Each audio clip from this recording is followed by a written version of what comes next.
Welcome back, Tecmo Super Bowl fans. This is Trojan 1979. Some of you know me as Troy GBLAN.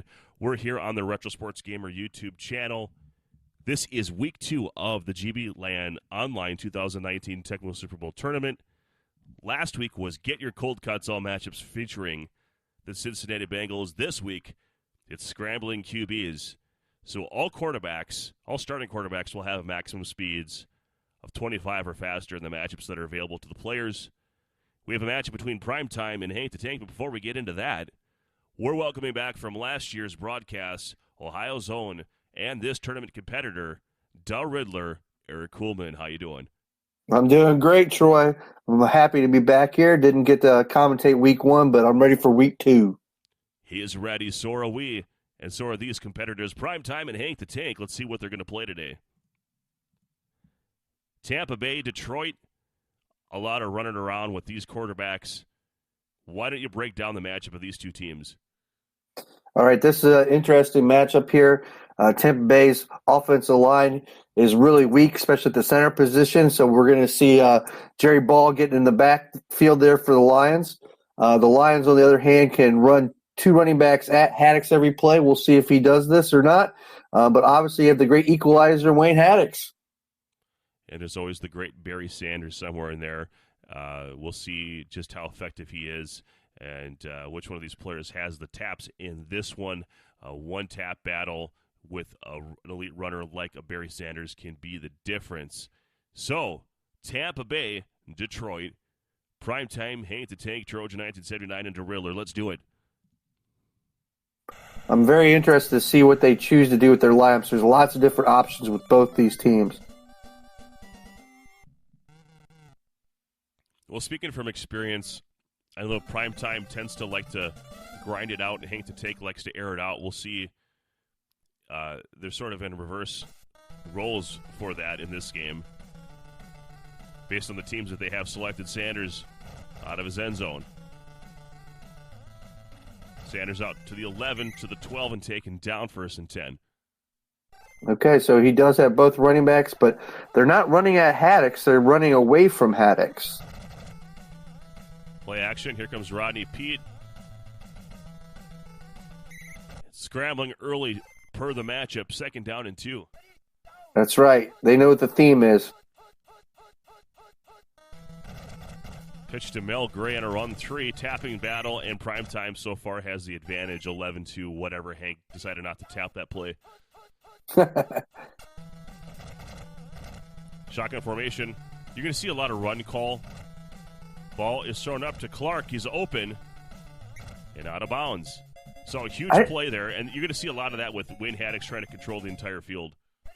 But I think in this matchup, you don't need to call the run, but not because of the matchup, but because of the playbook, that Haddix is going to have a free shot at the running backs every time here. And with if you call run, then the guys are wide open, and that allows Pete to be able to scramble here. Dangerous throw there. I'm not sure what Hank was thinking. Haddix was right there, 3rd and 9. Maybe it was a mistap. Leg can do that.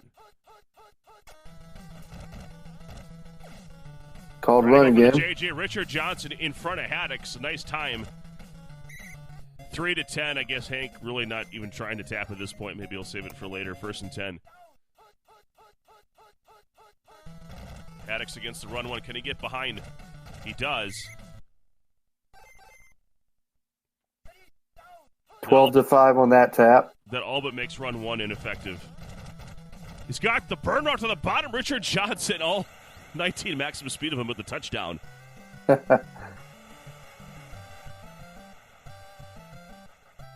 Rodney Peete getting it done early. Primetime desperately trying to get across the formation, but no go. Yeah, that's one thing that can hurt you about having a DB1 as your best player is you can do a quick snap to the bottom if you call a run, because the guy will be open. But Rodney Pete's arm strength's not that great. He still might be able to get there in future in this game. Cobb out of his end zone near the 15. Gets a tap and is out past the 20, 25. Zigging, zagging, taking down the middle of the field at the 26-yard line. 1st and 10 for Primetime. Spielman on defense for Hank the Tank. There's a grunner, and Gary Anderson is going across the formation 9 yards to say 8 yards. 2nd down and 2. That would be the play I was expecting to see out of the Lions playbook. DB4 can't stop that play. Here comes Anderson again. We saw a lot of this in the matchup featuring Primetime in the Game of the Week, who defeated Pete Titterai. If you haven't seen that, definitely check out last week's broadcast. A game to remember. Michael Cooper, across formation, rest his soul, recently passing away, 2nd and 7. Yeah, anytime you see that playbook there, Kofor will be a good guy to take. He can stop that run, and he could stop the pass play, the guy to the top. So, again, playbook's not really matching up the way I would have put them together against the defenders that they have. But, hey, they're playing the game. Testaverde getting it done with his legs back-to-back plays, 1st and 10 for Primetime. Both players using the quarterback wheels pretty well. Shotgun formation, Testaverde buying time, 3 seconds remaining here. Tecmo time in the first. This will be the last play of this quarter. Offset I formation for Primetime for the top hash mark. And it is running play to Anderson. And that'll be the end of the first quarter, 7-0. 3rd and 2 coming up. Doing a good job taking what the defense is giving him. Pass one's the call. Testaverde gets the first and gets out of bounds wisely. 1st and goal from the 6. You can't see that Jerry Ball is busting in every play, forcing him to roll out. Maybe that'll be something that Hank can use to his advantage later on. Nice redirect. Anderson with some wheels. We didn't see a condition check just yet. 2nd and goal from the 5. Now in the pro set tee. Dive play. Jerry Ball not getting free this time. Here comes Anderson in the end zone for a touchdown. And the game should be tied here after the extra point on the slow feet of Reggie Cobb, but it's enough to get there. Yeah, something he could possibly try to do in the future in the run up the middle is take Kofor and tap the center to give Jerry Ball a chance to really break up that play because his other players are not in real good position to stop that. The run up the middle is really good against William White at the DB4. Here comes Sanders out of his end zone to the 10, to the 12, out of bounds, 1st and 10. Condition check time. Clark in bad. Caught that big ball down the field. Willie Green's in good. It really limits the limited amount of speed that he had in the receiving core already when he has the 2 running backs, Mel Gray and Sanders there.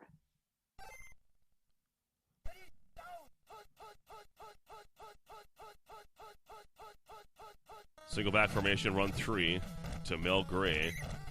And really good drone support there. So it's got to be frustrating if you're Hank there. You can't tap against this opponent. Backing up, going to crawl cross field to the RB2, which is Sanders, but it's over his head. That's a tough throw to make with that quarterback. Yeah, yes, definitely. And he's calling all these runs, which is getting these guys wide open. And, yes, Haddocks can cover a lot of ground, but when they're short and deep, it's hard to cover both. Surprisingly, that was probably better for Hank there. He's going to punt it here. Throws it into the hot dog vendor. Arnold punting to Cobb. Popcorn with that hot dog. Taken down to the 26-yard line. So 2:19 Tecmo time. No condition check from Primetime as of yet. That was a nice play. Right up the middle with Anderson on run 4, 2nd and 5. And it's kind of like a flip the coin here if ball's going to blow up the center. Doesn't there, gets a little bit closer, 3rd and 3. Probably risky to go back to that play. Just pass 4 incoming, red gun Z slant. And Testaverde's just going to keep this on the ground as he should. And gets past the marker, 1st and 10. And that's the difference with a mobile quarterback is you can really force the issue and just get first down after first down after first down. Testaverde running right past those defenders. It's like having a running back in the backfield, another first down. Yeah, and I know I'm beating a dead horse, but that's why calling pat run plays a lot against running quarterbacks is deadly because they'll be able to have a guy open every play if they call a pass so they can run with the quarterback Here or comes pass. Anderson to the 25, 15, 10. 5. Wasting time. Oh, no. And plays a tackle in the end zone. Are you kidding me? What a circus show. Show it off. It's Primetime. He's prime time. Don't hurt the hammer. I don't know if he was meaning to get tackled there. I mean, that's always risky, but you can run all the clock out. But wow. I don't know. Oh, no. Maybe Primetime's 3 or 4 beers in. Well, remember Clarkson bad, so there it is. It's going to give him a field goal opportunity here, though. At least. Well, isn't Eddie Murray bad in this game? I'm trying to remember. I think he's okay. It's over his head. Yeah. I can tell you in a second here what his range is. He doesn't trust it. He can kick from his own 50. He would have been behind it. Going up to Sanders on a call play and not intercepted. It's incomplete. Welcome to halftime, 14-7. Primetime and Hank the Tank doing battle here in week 2, the QB Scramble. We're glad you're with us here on the Retro Sports Gamer channel. Oh, yeah, penny shot. And the Shaven Pits. Well, we appreciate it, ladies. The ladies love the Tecmo, too. Trojan 1979 with the Riddler. Glad you're with us. Welcome to the second half. Cobb out of his own end zone to the 5 to the 10. Out of bounds to the 12. And, again, just refusing to check the conditions. Just prime time. And we got a called run 3. That'll be a loss on the play. 2nd and 15. Yeah, there are a few guys you could look at for Tampa. You got Hill's only got 25 speed normally, but 50 catch if he gets in good condition. He's usable. What, Drury? Yeah, Willie Drury. You got John Harvey.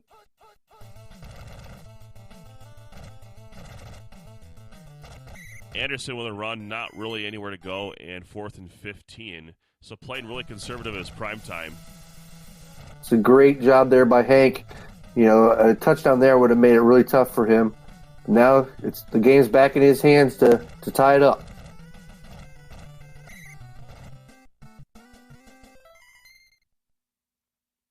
No real big run plays in the first half for Hank. Let's see if he can get Barry get going. Oh, Willie Green, the color of money. Hey-o. Well, it's always fun to see players in excellent condition that literally do nothing for you. No, I'm just kidding. Shotgun formation for Hank the Tank, looking to even this thing up. I mean, I might consider putting Willie Green where Richard Johnson's at, too. In this situation, get a little bit more speed with his hands would be pretty good. You know, Hank the Tank did a great job with the spacing there, and of course he just got deflected by the drones of Tampa Bay. So, run to the bottom here. Run 3. Mel Gray really nowhere to go. The runs to the bottom just not getting it done. Again, against Haddix, you better be able to figure out a way to out-tap him. And so the playbook is really condensed for Hank here. Yeah, I would have liked to see run shoot 1 or off-tackle play. Something so that way he has to dive with Haddix. Oh, boy. JJ. And the overthrow pick to Reynolds, I guess that's better than getting sacked on your own end, but or an incomplete pass. At least it's a little more field position that he has to defend. So, Testaverde is running around back, dodging the drones of Detroit and taking down past the 50, 2nd and 4. Testaverde is probably the leading rusher in this game so far. Yeah, he's definitely controlled the game with Vinny, who for some reason has good speed when he was the most immobile quarterback in real life. It'll be close because I know Anderson had a pretty big run near the end of the second half there. But we'll see how it evens up because Vinny's been scrambling all game. 2nd and 4. Michael Kofor on defense for Hank. Misses the dive. And I'll pass the marker for a first down. Back to the offset eye. It's a run 1. Kofor across the formation. Gets the drone help, but they can't finish it off. Ends up turning a loss into a gain. 2nd and 4. That play can be really effective if you have the tapping advantage.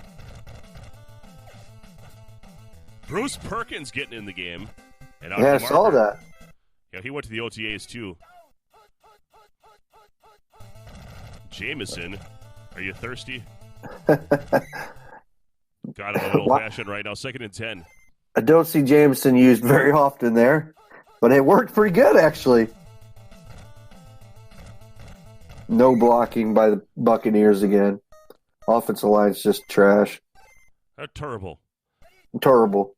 3rd and 7, offset I. Primetime really doing good movement with his quarterback. It's not just the movement past the marker, it's movement in the pocket as well, but another first down. Welcome to the fourth quarter, 14-7. Primetime over Hank the Tank, who is now dealing with a called play. Still gets back to the marker, 2nd and goal from the 10. Correct. Even a field goal here would be huge. I wouldn't do anything risky like that. Yeah, stay in the middle of the field with a quarterback that has default 44 ball control. Let's do that. Anderson getting all fancy here.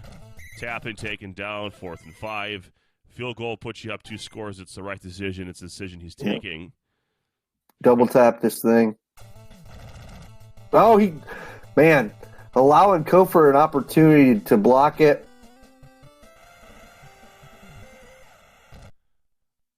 It should be the game, but a quick strike, you never know, right?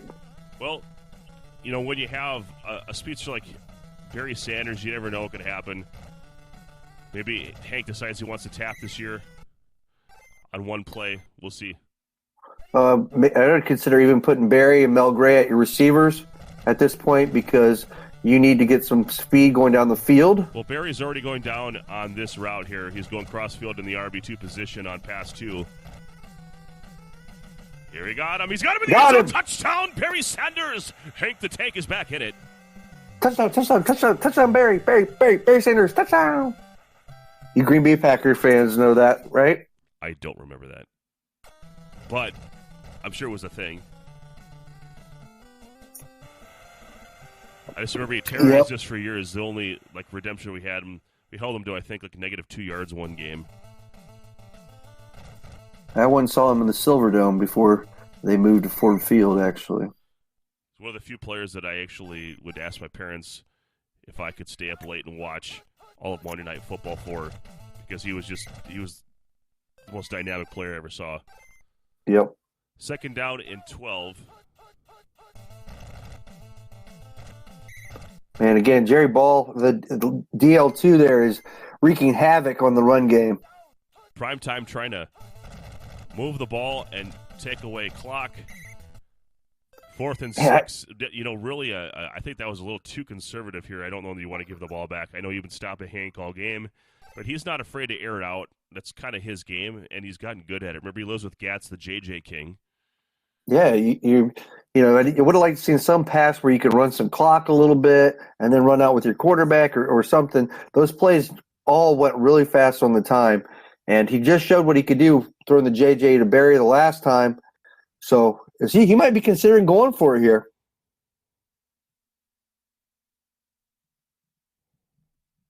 Willie Drew is in good. 4th and 6. Does he want the ball in his hands? He does. This is what champions are made of. Or failures. Oh, come play! And the sack. He can't even get the throwaway and a side change. Chris Spielman, a game Buckeye. changer. You mean a luck It's a guy? Buckeye Absolutely. right there. Yeah, luck guy. Hank the Tank now in good position here to turn the tide. Just coming off a huge stop. Gosh, I'd almost say Hank's the favorite right now. Well, he's in field goal range. Gets out of bounds. Haddix is still terrorizing him. I think he needs to understand against these elite players that. There you go. Run with him. Run.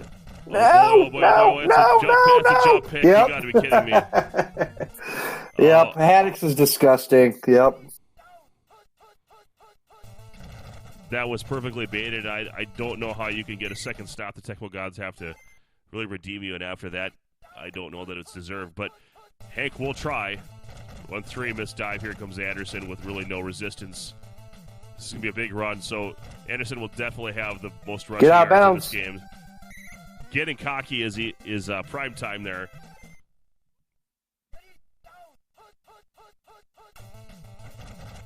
Not really big interception guys on the Lions, so that hurts too. Ron Hall can't get up there.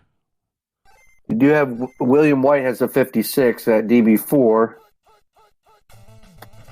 Call pass play. Throwing it at him. It is I called intercepted. it. Here we go. Return for the game here. Oh, didn't I even called make that that. return interesting at all. That was terrible. Well, your winner, Primetime over Hank the Tank. Prime did his best to make a game out of it. I mean, look at the storyline there. Barry Sanders, 1 catch, 84 yards. That was half of Hank's passing attack. I think looking back, maybe the playbook there, not going after Haddix, it'll be something he'll regret. But, Hank will get him the next time maybe. Well, Hank has he shows flashes at times, and sometimes he gets those scores when he needs them. He keeps himself in a lot of games. But Primetime, despite some of the late decision making, was still able to lean on his experience and triumph in this one. So, your final score: 17-14, Primetime over the Hank the Tank, who will be competing in the Tecmo Players Championship at the time we're recording this. I'll be down there. So if, at the time you're actually hearing this video, it would have happened already. If you haven't yet, check out that broadcast. But for Eric Kuhlman, this is Trojan 1979. Hang tight, I got another one for you shortly. Welcome back, Tecmo Super Bowl fans. This is Trojan 1979. This is Week 2 action, scrambling quarterbacks. And just to set the record straight, the last time I was broadcasting with the one, the only, Doe Riddler, who was with me. How you doing, by the way? I'm doing really well. I made the verbal error of saying quarterbacks with maximum speeds of 25 or faster, when in fact 19 or faster is the threshold for this. So quarterbacks like Boomer Esiason and Tim Rosenbach are that 19 maximum speed, and I happened to make that error. So just want to acknowledge that. But Riddler's back with me. We're calling a matchup between Tim Poppy and Viking Mo. Definitely going to have some QB scrambles in this one.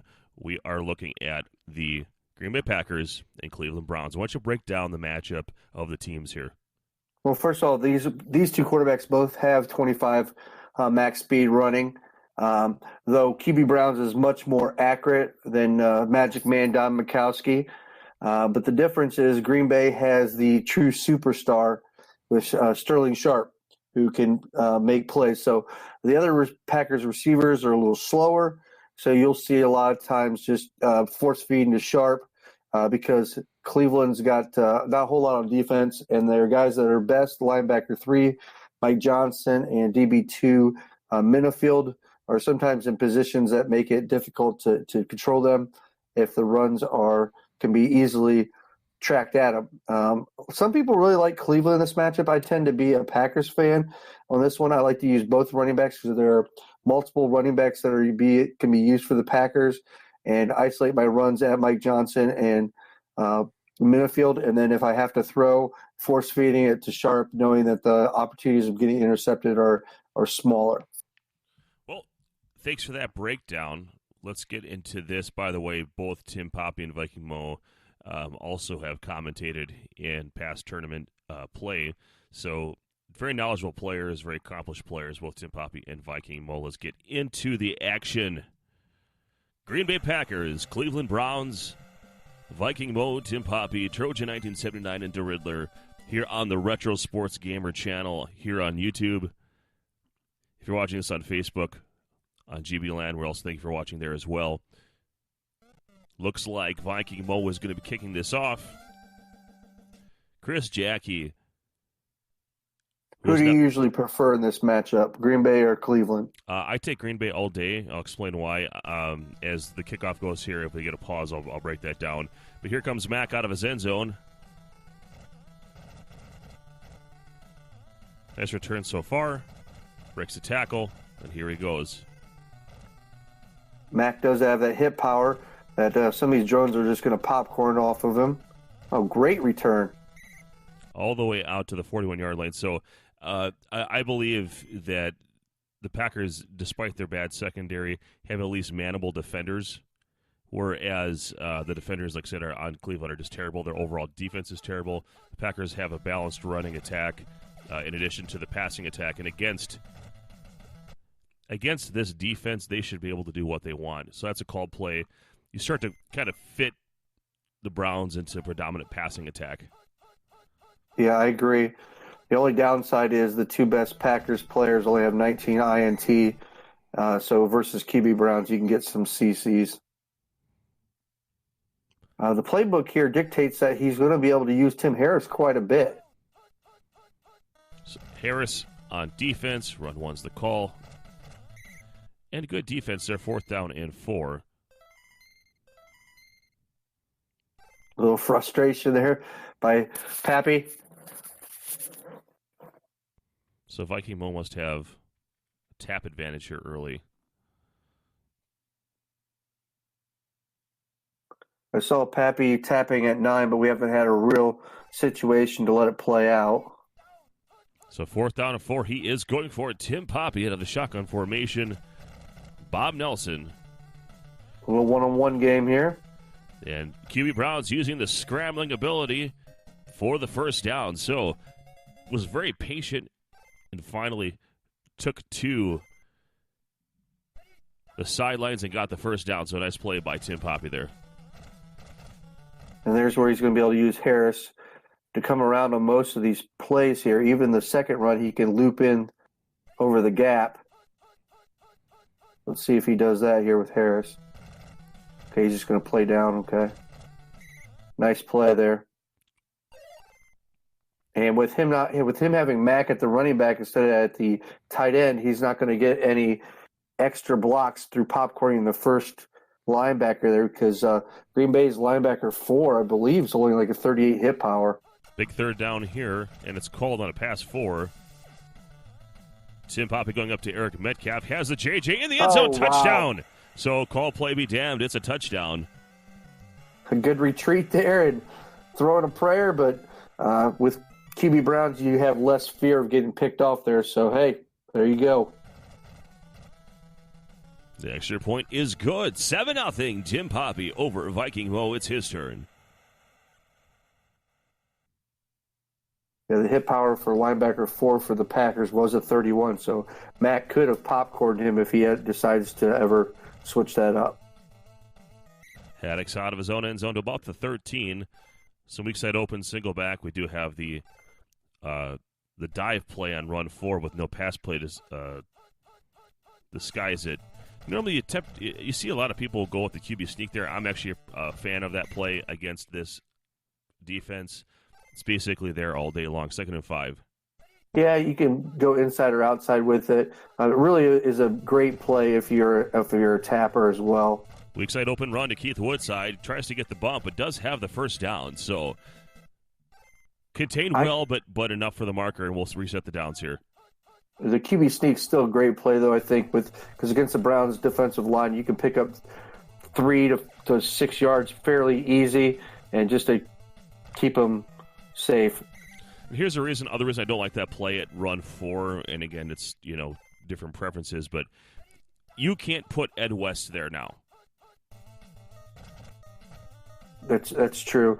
So I like to use it. There's usually multiple running backs, so you can play Fontenot, you can play Darryl Thompson, stuff like that. But you can see here he's got Haddock's down at tight end. I saw because of the pass route that he ran. He's going to be able to popcorn defenders, which helps you on runs to the bottom. The only negative is that he doesn't have very good hands and he's slow for the shotgun pass plays. I tend to kind of sometimes go with either leave West there. You could play Jeff Query, Perry Kemp, if you're looking for more hands, depending on what you're looking for here. That's one of the cool things about the Packers is with conditions, there's a lot of options if guys get into good or bad. Well, welcome to the second quarter. It's 7-0. Tim Poppy over Viking Mo, who is driving. This is his first possession. Starts out with the second methodical drive here.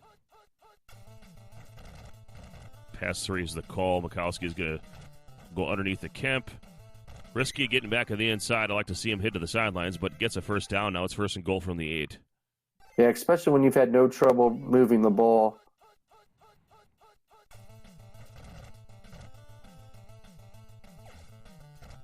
And this time he gets it. No jump from the drones, and it's a touchdown for Viking Mo to Sterling Sharp. He's always open. That's another issue. Mike Johnson's, his interception numbers are low as well. So getting that JJ, he's only a 19 So his ability to JJ in the passing lane there is significantly lower. So it's 7-7 after the extra point. Chris Jackie kicks back off to Mac. And Tim Poppy and his Browns did receive the opening kickoff, so we'll see Viking Mo with the second half kickoff return. Something that would be interesting this quarter is watching the time as Pappy moves the ball. Is he going to limit the Packers to one true possession in this quarter? Or are the Packers going to get a quick stop here and let them have a second possession? Weak side open run. Tim Harris again. Blocker gets knocked down. Yeah, they're getting no blocking down there out of the guys that he has there at tight end. I do truly believe that the Browns should be a single back team with their playbook choice. Single running back option. Tries to go for the CC after the call play, 4th and 6, and a punt incoming. So huge stop for Viking Mo. I 100% agree. Either play a Metcalf at receiver and get a little bit more speed, or Mack, who still has 44 catch, and play him down at tight end. Daryl Thompson, interesting choice at the return position here. And a fumble.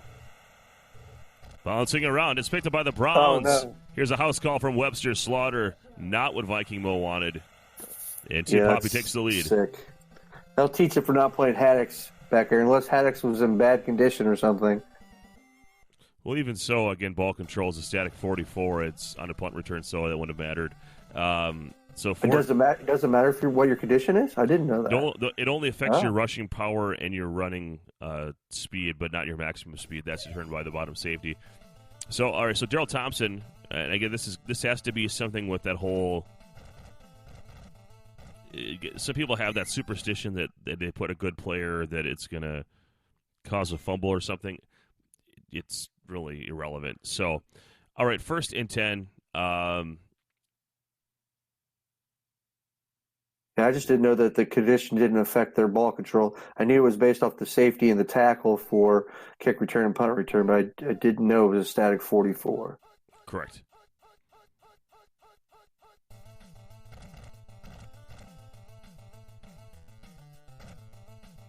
So here comes Mikowski. Of course, as you know, the defenders are juiced on I should say the coverage team is juiced once you punt the ball, just like a cold play. So that's what leads to those fast scoop scores if it does get fumbled, which is why the risk is so high.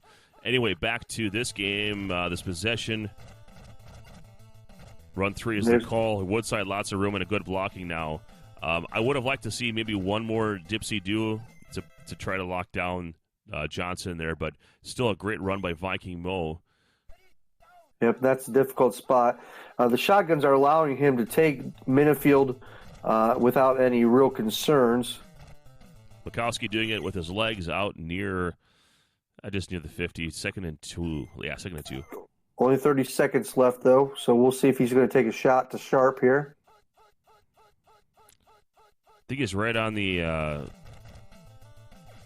edge here of Chris Jackie field goal range. Going up to Sharp. It is a double back, but it is incomplete. Cover catch is certainly a possibility. I've got to make a quick decision here. Get 14-7, 18 seconds. Tecmo time here in the first half. Claiborne isolated here. I think you go to it. This is a risk worth taking. He's got the JJ in the end zone. Touchdown, Viking Mo. Yeah, Jackie's range would have been his own 46.5 yard if he was an average. So he was in field goal range, but that's what we talked about at the very beginning, the difference of Sterling Sharp as a superstar.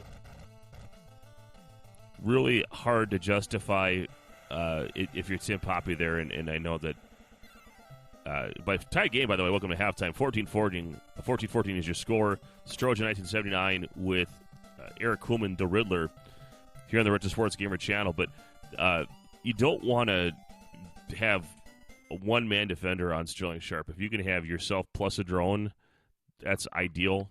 And so he kind of put himself in a situation where he was at the mercy of the trajectory of that ball.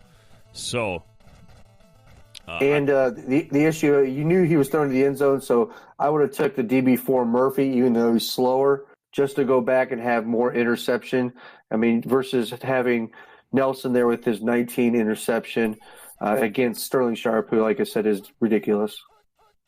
I personally would have taken Minifield and let Sharp run up the top and then just kind of sit about the middle side, or the middle of it, and then come back down if I had to. But anyway, first down run for Viking Mo. I think we beat that to death. 1st and 10. I'm sorry. I misspoke there. I had the wrong team. Yeah, I would have taken Minifield as well. I'm sorry about that. I was thinking Cleveland I would have took Murphy for the Packers. So, yeah, Minifield would have been the right call there. Isn't Murphy a safety? He is, yeah. He's been the DB4. So isn't he a DB? Yeah, you're right. Okay, you're correct. Boy, we're terrible today. 1st and 10. we're terrible. You get what you pay for out here, guys. Can't wait for that new microphone of yours to come in. All right, so Mike Johnson on defense. Pass 2 is the call. Mikowski going underneath to Michael Haddix. And a first down. So 14-14 game. This has been very interesting so far. Both players playing well. Obviously, Tim Poppy with a little bit of the Tecmo gods favoring him with that fumble scoop score. But other than that, it's been good offense for both players. I agree. Mikowski probably going to run a little bit here. Taking the sure things, getting the yards. 3rd down and 6, making it manageable. That's the advantage of the shotgun. With a fast quarterback, you can almost use your receivers as a decoy. And here is the single back formation. And pass 2 is the call. And he had to protect the cross-field throw. I might have shown my cards and go a little up, make Mikowski make a cross-field throw. A lot of times they overthrow those. Well, if he made him wait just a little bit more, I think he would have outthrown it to the back of the end zone. Here comes Fontenot. Fontenot seems to be moving well. I didn't get the drop on his condition. I don't know if you did, but he seems to be moving very well. Yeah, I don't know if I didn't see him go to the cut screen there, I don't believe. Not the cut screen, the substitutions. Woodside with a 9-yard run on first down. And yeah, Viking Mo's just moved it any way he's wanted in this game. And Poppy's been pretty much the same way. Defense is difficult with these teams. And you would expect that. That's sort of how this matchup is supposed to go. Usually defensive stands are the result of called plays, especially if they're running plays. If proficient offensive control should favor any sort of defensive battle in a matchup like this. And that's a touchdown run for Viking Mo and Keith Woodside. Woodside! So 20-14, your score. Extra point from Chris Jackie incoming. And it's good. So Tim Poppy has some work to do. He has plenty of time, but definitely wants to match touchdowns here. Out of his end zone is Kevin Mack. 10. Popcorn breaks a tackle. It's a Tim Poppy. 10-9. I know both players are capable of tapping fast, and I wonder if they would even care at that point. That there was kind of one of those incidental, well, I guess the drones are going to finish this off moment. Up to Newsom, who gets the reception. Movement of QB Browns created that play. Yeah, it was nice. Kind of reminded me of Matt Diaz running up the middle of the offensive line. I think Odell does that too. I'm sorry, Bob Sacamano. 1 second remaining here of Tecmo time in the third. Shotgun formation for Tim Poppy and his Browns. Going up to Newsom, who's stationary at the back of the end zone. Out of the back of the end zone. Welcome to the fourth quarter. 21-14. Viking Mo over Tim Poppy. Tim Poppy has the ball in a 3rd and 8. I would expect here to probably something to set yourself up in an option between a pass and a run with a quarterback.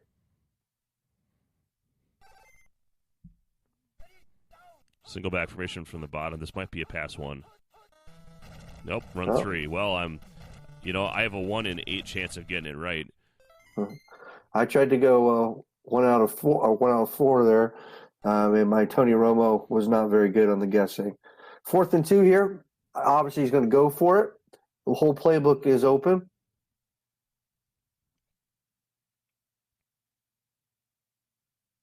With QB Browns, statistically, you have a chance of completing anything, and it's very difficult to not get 2 yards with him. So the mind game is, do I risk a run play, knowing that I have that weapon? But then you have most likely a 1 in 4 chance of it being called if the guy's thinking the other way. So this is the mind game that's going on. Let's see what happens here on a Red Gun Z side. This is what I was going to guess was Red Gun Z. He went to it one other time in a critical situation. Oh no! Back in the end zone and incomplete. That's a turnover on downs. Yeah, that's the problem with the shotgun plays. Is if they're in the back of the end zone, it'll throw over the top. So you need the guy in the middle to be open to have the one-on-one game. Some people will use run and shoot 4, just so that way all 3 of the options in the back of the end zone can catch the ball. Well, this is Viking Mo's game to win or lose here.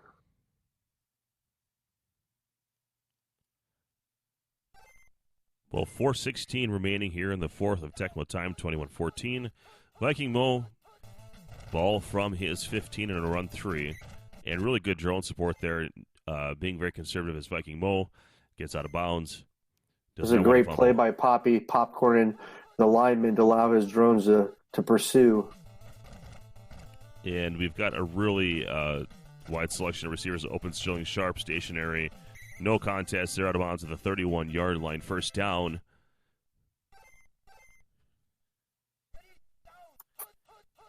Back to the same play. Viking Mo has feasted upon Tim Poppy's defense today, and going cross-field to Woodside, the RB1 in that route. Did he move that around? He did. He moved Fontenot around. Okay, so that was the RB2 deeper there. Fontenot, as you call him, being a factor. There he is. Yeah, man. You're a factor when you get benched for a different player. I don't it's 1st and 10. Weak side open. Fontenot's going to get the ball again. Gets the bump there. Does Fontenot. And out of bounds at the 8-yard line. So now 1st and goal for Viking Mo. At this point, you can be super conservative. Just don't throw anything into coverage, because even a field goal probably wins this game.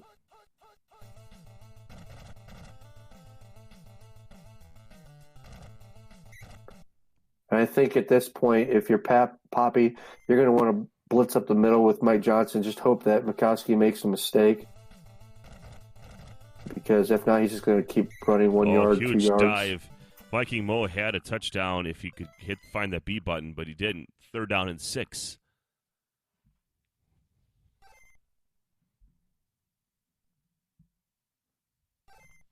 Third and goal from the 6. Correction for the bottom hash mark. Single back. Johnson avoiding the blockers. No blocking help. Those guys took that play off. 17-11 tap. Yeah, there's where you were talking about. And here comes the field goal. So if he makes this makes this very difficult for Tim Poppy to come back. 2-score deficit as player 2 this late in the game is a challenge for sure. Chris Jackie will help you plan for retirement and kick field goals for you. Double threat. 24-14, 1:30 remaining.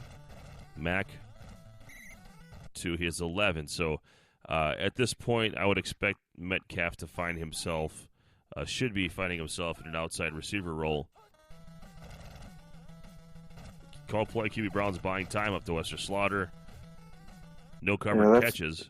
And without Metcalf, it's going to take forever for those receivers to get down the field. And time is critical right here.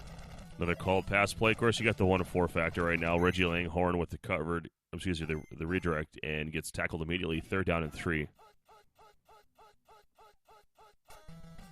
Pass 3, and this is probably a deep ball attempt.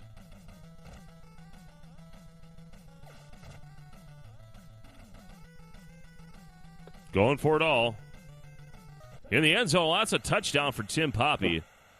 Triple coverage. If he could get the Powerball sweepstakes going for him here, the Mega Bucks, the Mega Lux, whatever. Even with 9 seconds, time might run out, even on the onside kick here. Yeah, I think this may be a moot point, but okay, so going for a pooch, hoping for a fumble. And Fano takes it out of bounds, and that's your final score, 24-21. Viking Mo in convincing fashion with his offensive proficiency, 15 first downs to 2. Only 2 first downs. It just that seems strange to me. I guess there was that late score, and the other was a result of a punt return fumble. Yeah, Webster Slaughter had 2 touchdowns, one on a fumble return. 87% by Don Mikowski with 74 yards from Fontenot, and you got 179 total yards running. So as you said, Viking Mo just did his thing. So congrats to Viking Mo on his victory. Thanks so much for watching here on the Retro Sports Gamer channel. Please stay tuned. We'll have another game for you shortly. And we're back. This is Trojan 1979 here on the Retro Sports Gamer channel. Of course, with me a lot of the time, and we're glad he's back this season, Doe Riddler, Eric Kuhlman in the color booth. How you doing? Yo, yo, yo, doing good. Hey, so a little birdie named Eric told me that you're getting a Blue Yeti. Yeah, you talked me into it, so I'm going to upgrade my equipment from these crappy iPhone headphones here, and we're going to get a good mic and stuff like that. So we're going to do it right here in the future. Stay tuned.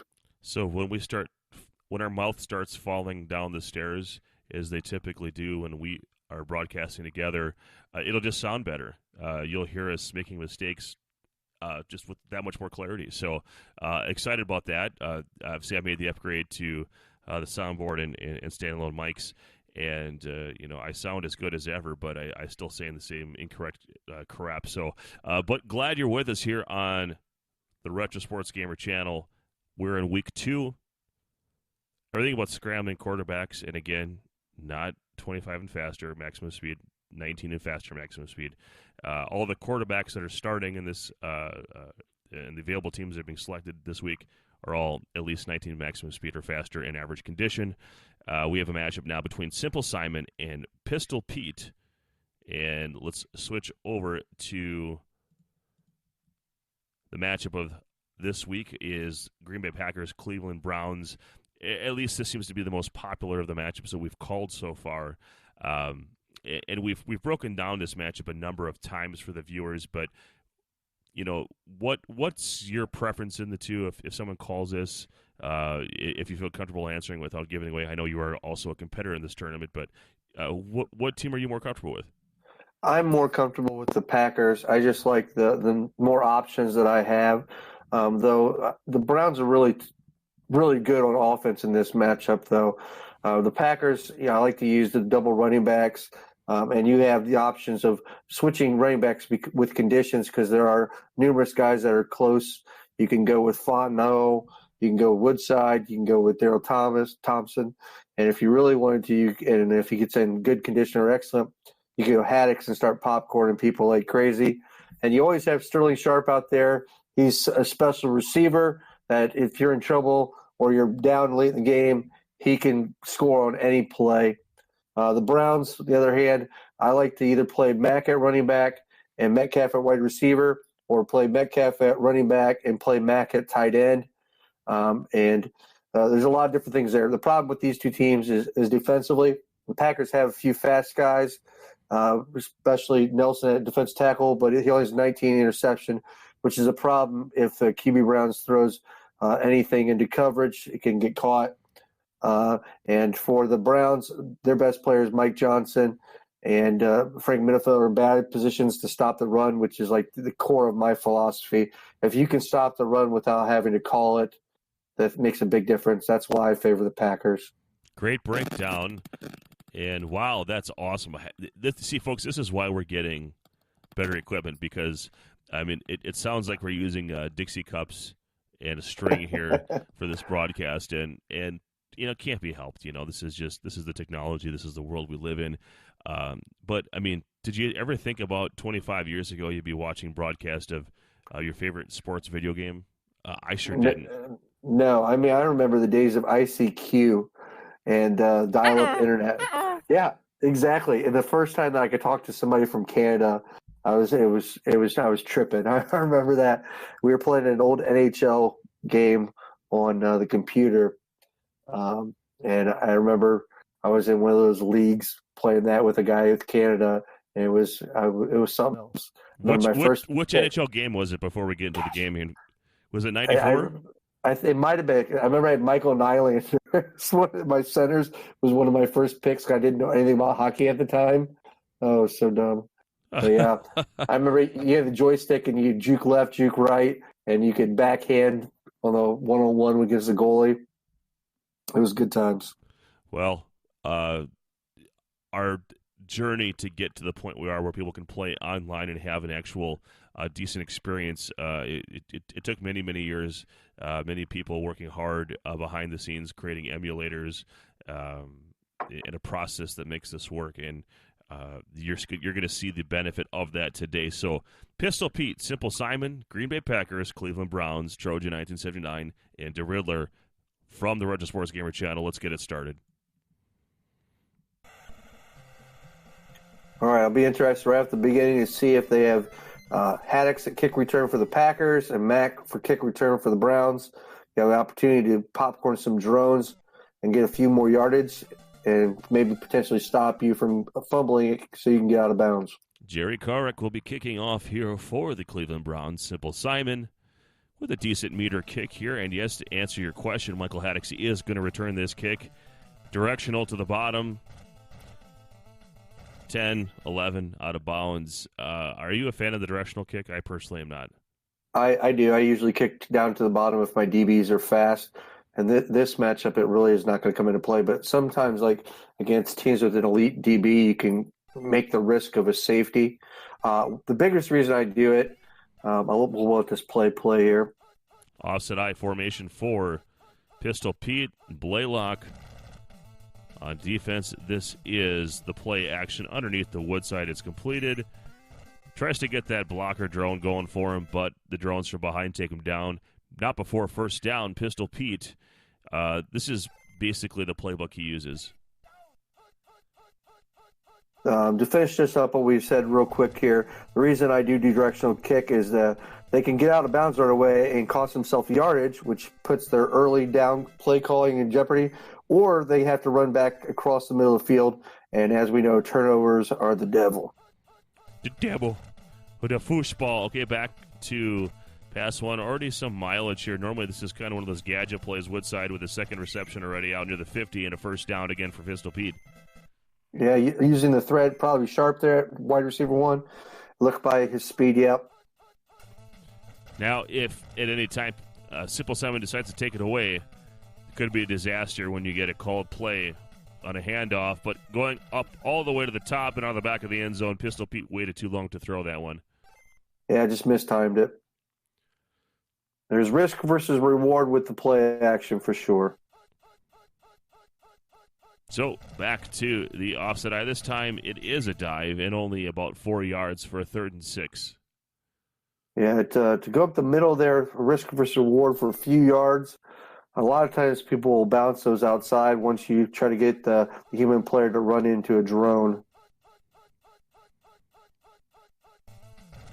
Back to the offset eye formation, and just short of the marker on the run one there. So 4th and 1. Throw the challenge flag. He got it.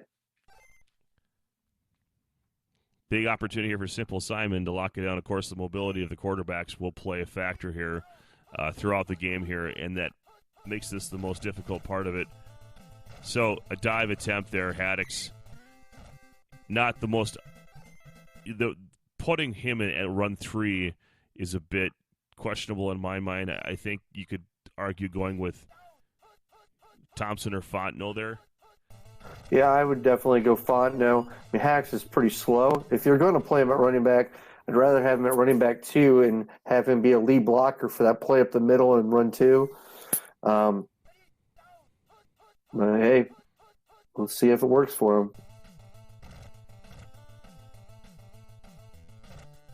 Well, Mikowski keeping it on the ground this time, uses his legs and gets a first down. So, despite the unorthodox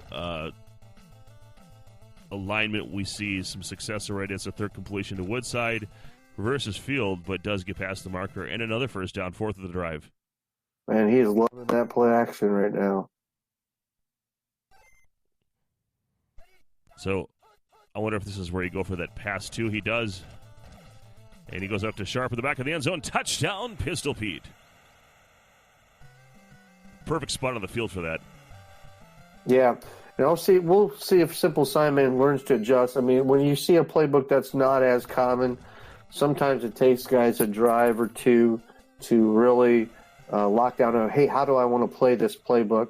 So we'll have to keep that in mind as we move on here with Pistol Pete versus Simple Simon.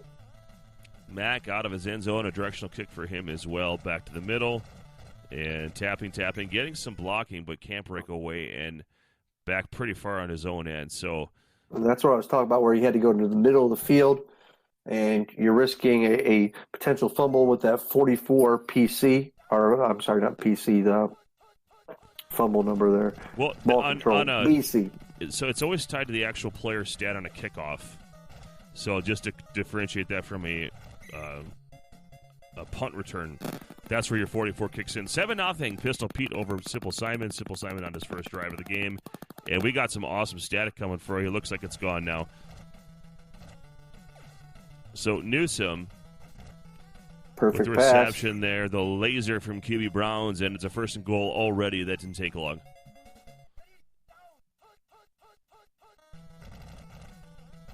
And Metcalf to the top on a run one, inside the 1, second and goal.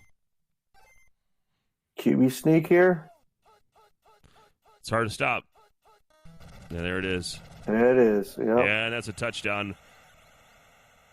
It's a pick Especially your poison QB with Brown. mobile QBs on the goal line. Pick your poison, really. Because if you call that play and he does a pass with his speed, that's easy money as well. Well, 7-7 your score. Simple Simon didn't take long to respond. And Pistol Pete will go back to his pass 1 7 times. Perhaps. Let's get some variety. To the 12 and 3:45 Tecmo time here in the second. No condition check to start. Smart getting out of bounds attacks. You're not going to break anything long with his speed there. Pass 3 is the call. Now, he's got Sharp all the way down the field. I don't like the decision to go to Haddix there, and there's a fumble in the middle of the field, recovered by the Packers. He lucked out. When you have a man defender one-on-one to go all the way down the field against Sharp, I think on first down you take your shot. Yeah, and if anything, I would have hit the guy in the middle of the field instead of the guy they threw to. Goes to Haddix, and this time he drops it. Yeah, what's it? His hands are only like 19 or 25. It's really bad. I believe 25 is the correct answer, Alex. Okay.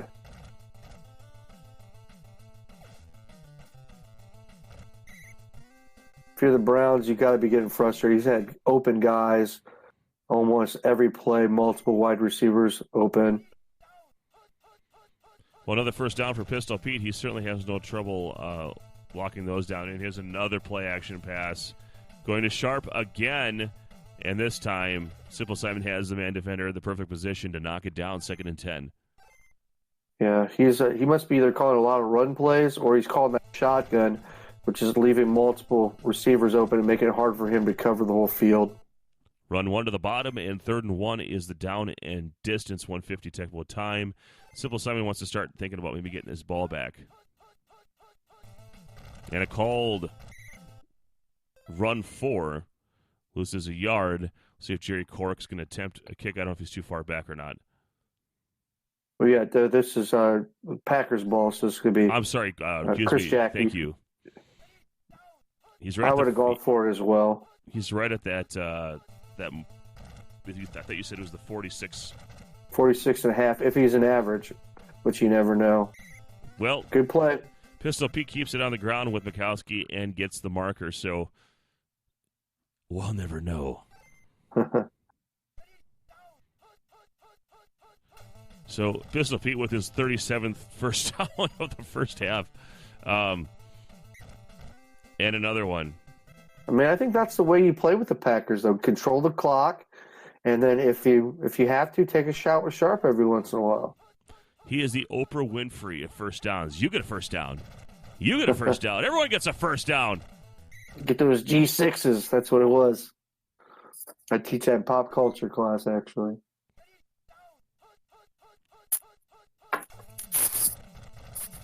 Yeah, taking the sack immediately to save time is Simple Simon. Doesn't want to overthrow or turn it over.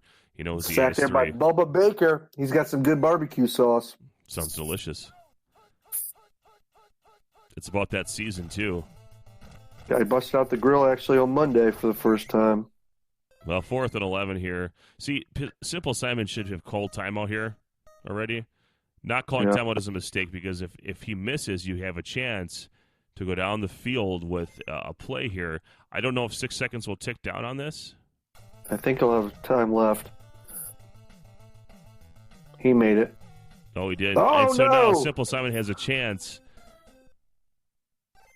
Now, you got to put Metcalf in. And Browns isn't good, so he's got plenty of opportunity to dance around. I don't know if Pistol get Langhorn out of there. No. I don't understand this. Well, you know what? Different players, they don't understand, Don't know the roster personnel, maybe. Basically, you're looking for 44 or 50 maximum speed type of players to get down the field. You really should have been able to create more space just by moving back a little bit more. So even if that covered catch had gone there, you give yourself no chance. So just a lesson out there. Welcome to halftime, by the way, everyone. This is Trojan 1979 with the Riddler. End of the half, JJ's. The further you move your quarterback, the longer it takes the ball to get down the field. That's how you expand the time it takes, and then you need to have faster players. So if you don't have that onside kick attempt, probably not intentional, and now Metcalf has it and taken down. We do appreciate them watching halftime. We got to see a penny shot there. The onside kick, though, I don't think was intentional. Going around the tackle box is Bob Nelson. Well done. Avoiding the lurch. 2nd and 8.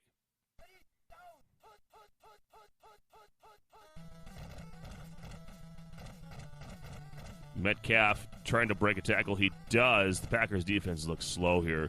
20, 15, 10. And out of bounds at the 8-yard line. 1st and goal for Simple Simon. I haven't played these guys many times here, but I think we just saw an 8-5 tap there. I don't know if that's common with these guys being low tappers or what. 8-5. Yeah, I don't know what was going on there. That would make me look like a fast My tapper. 19-month-old third BB child can tap a 5.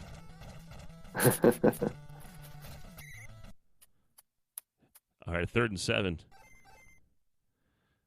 It's 3rd and goal from the 7, excuse me. Trying to go the burn route. You're too close there. Yeah, I would have rotated to the top and played two-man game. And the double tap to your running back, too, would have been a little risky. Rush here from Harris. It is not blocked. And the field goal is good. So 10-7, Simple Simon over Pistol Pete here in the 3rd. Harris seemed to be moving pretty good there. We'll see that here if that comes into play later in this game. Well, we learned something else now, too. There's one of a number of different, I think maybe 3 different speeds that your linebacker one or whatever player you're controlling on a field goal or extra point can start out with. There's different frames of delay, and it's randomized. So sometimes you guys can get shot out of a cannon, and it's not necessarily tied to the condition. Really? Yep. Okay, did not know that. So we're learning all sorts of things thanks to the one and only Brewdog that just seems to I mean, you think by now they'd know everything, but... yeah, he just unlocked some stuff showing the disadvantages of being player 2 when it comes to interceptions and incompletions as well. A long thought about thing is being confirmed. Well, we already know about the onside kick factor because of the ball placement and going up to Perry Kemp. I don't know if this is going to be too far out. The Rain Man! Oh, wow. Oh! He was I thought the Rain Man was going to get it. Well, he was so slow that actually almost worked. But no go. Pistol Pete has to punt. He must be frustrated here. Don Bracken rest his soul. The punt, to Mack. And out of bounds after a popcorn about the 24-yard line. 1st and 10 for Simple Simon. All right, touchdown here would put him in a major driver's seat.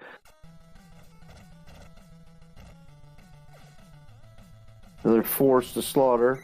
Got the CC this time. Always nice, and that's usually what you're looking for with the Browns against this secondary. It was thrown at Mark Murphy, who does have a 50 interception, though, so it wasn't a guarantee in that one. Pistol Pete forcing the issue, and Simple Simon with an easy completion there. Welcome to the fourth quarter, 10-7, Simple Simon over Pistol Pete. Simple Simon with possession and threatening already here from the 25-yard line. Nice backwards maneuver in there to get the blocking help, and here comes Metcalf. 10, 5, and taken down to the 3. 1st and goal. Are we going to see a run to the bottom here? We'll see. QB sneak again. Oh, and he gets the bump with the second rushing touchdown of the day for Simple Simon and QB Browns. I heard an interesting theory that I don't remember who was talking about it, that run 3, calling that on the goal line, has a huge amount of success because everybody thinks that you're not going to take it because it's a common play, kind of like reverse psychology of calling run 3 on the goal line. I'm not a huge fan of calling it there. I found, especially when you're on the bottom hash mark there, all of the normal spacing that you'd get out of that play, you kind of lose it, and then all of a sudden you have no more room to run oftentimes. And wow, we got Perry Kemp with a covered catch. Simple Simon desperately needing to get some points on the board here. Down 2 scores here with possession, just over 3 minutes of Tecmo time remaining. Mikowski keeping it on the ground. I'm sure Pistol Pete will be content to Simple Simon will be content to let Pistol Pete run all over the place. Trying to go to the long ball to Sterling Sharp. Gets the deflection, does Simple Simon from the drone. Incomplete. 3rd and 4. This is where his playbook really hurts him. He's only got 2 plays where Sharp's going to go deep. And there's one of them that just got called in a sack, and a 4th and 8 coming. Going right back to it, most likely.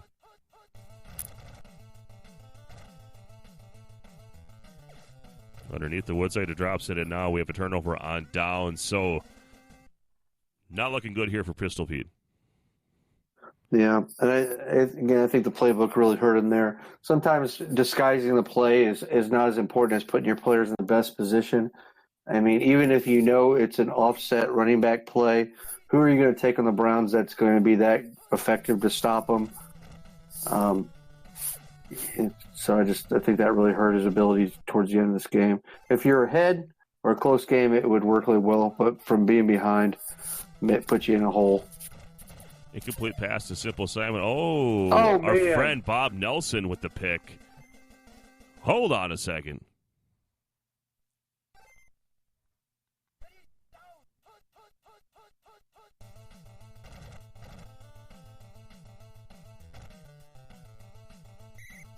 Brown's got to be content to let him do that. Not a lot of time for that kind of nonsense. Up to Sharp. Gets the JJ in between 2 players. Out of bounds at the 31-yard line. 1st down for Pistol Pete. That was one of the most difficult things to learn how to do, was try to stay in front of the receivers. And I think that's really helped my game a lot. Oh, he wanted to get that curl JJ. Didn't get it on the overthrow. I think he was a little too low for the trajectory of that. Was Pistol Pete. So, got to go to the end zone. Got him. Crossfield, he has the angle, and he's got the diving touchdown to Sterling Sharp. Pistol Pete is not out of it. I didn't like the angle that he was taking there. I knew when he had him that he was not going to be on the right line to get a jump. Extra point is good, so 14-17. Pistol Pete is trailing Simple Simon. Onside kick coming.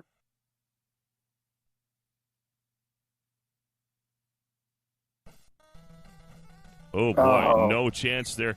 And usually, and again, it's still entirely random, but I've been told that your chances are better the lower the meter, generally speaking, as player one in that situation. So just a handful of seconds here for Simple Simon to run Get this out of thing bounds. And I don't care if I gain 1 yard, 2 yards. Just get out of bounds. Don't punt yet. You're too close. That would be a terrible idea. Oh, no. He's going to give the Packers a chance here.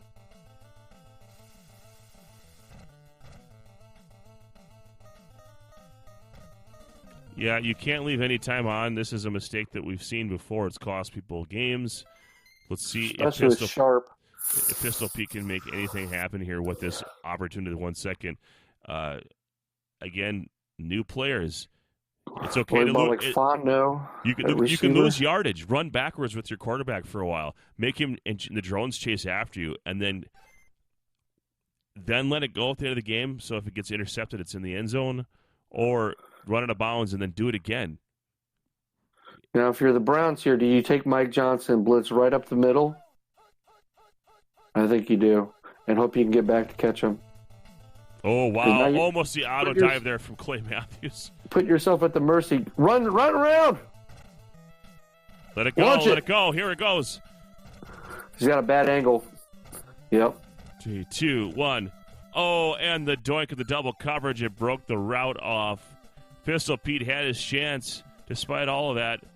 Despite having 12-7 first downs, could not come away with the victory. Simple Simon holds on 17-14. So, any final thoughts here? It gave him a chance there at the end. When he threw the interception to Nelson, controlling the clock is important when you got a big lead. But it was a good close game. Little things here and there, though, make a big difference when you're playing this level of Tecmo competition. All right, so for Derailer, this is Trojan 979. Stay with us. We got another game for you shortly. Now, an American classic is even better. Announcing a new 91 Dodge Caravan for only $13,851. And here's how. Air conditioning at no extra charge. A savings of $857. Add a $500 rebate. That's a total savings of $1,357. Get new safety features, too. Welcome home to the family value Dodge Caravan. Only at your Dodge dealer. Welcome home to Dodge. For the dealer nearest you, call 1-800-766-DODGE. Once upon a time, there was a guy named Goldilocks who was thirsting for refreshment. But this one, and this one. So then he moved to Diet Coke, and it was just right. The real cola taste you can drink more of because it's just 1 calorie. Hey, somebody's been drinking our Diet Coke. Yeah. And there he is. Hey, it's the Three Bears. What's up? Yeah. Just for the taste of it. Diet Coke.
Welcome back, Tecmo Super Bowl fans. This is Trojan 1979. I am with the one, the only Viking Mo. How you doing?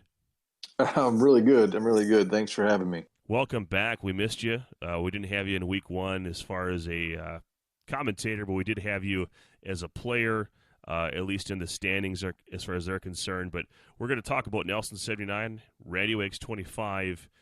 This is week 2, and I want to make a correction from the first recording as we are continuing on in this series.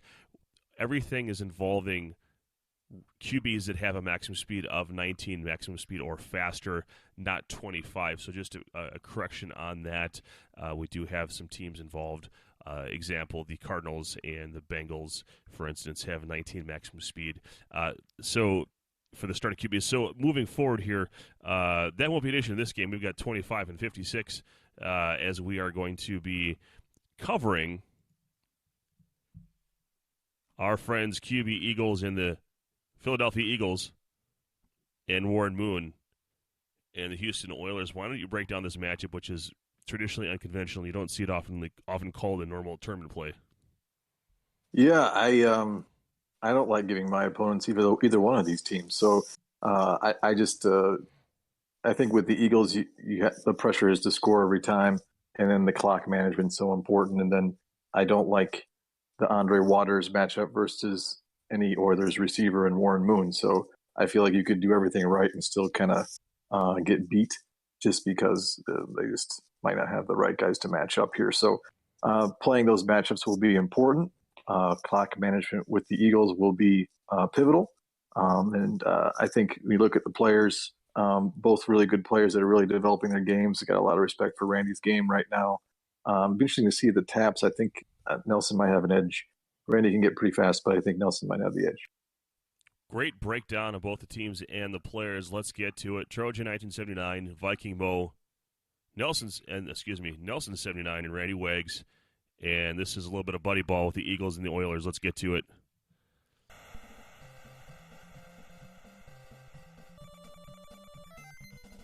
So, looks like the Oilers are going to kick off to start the game.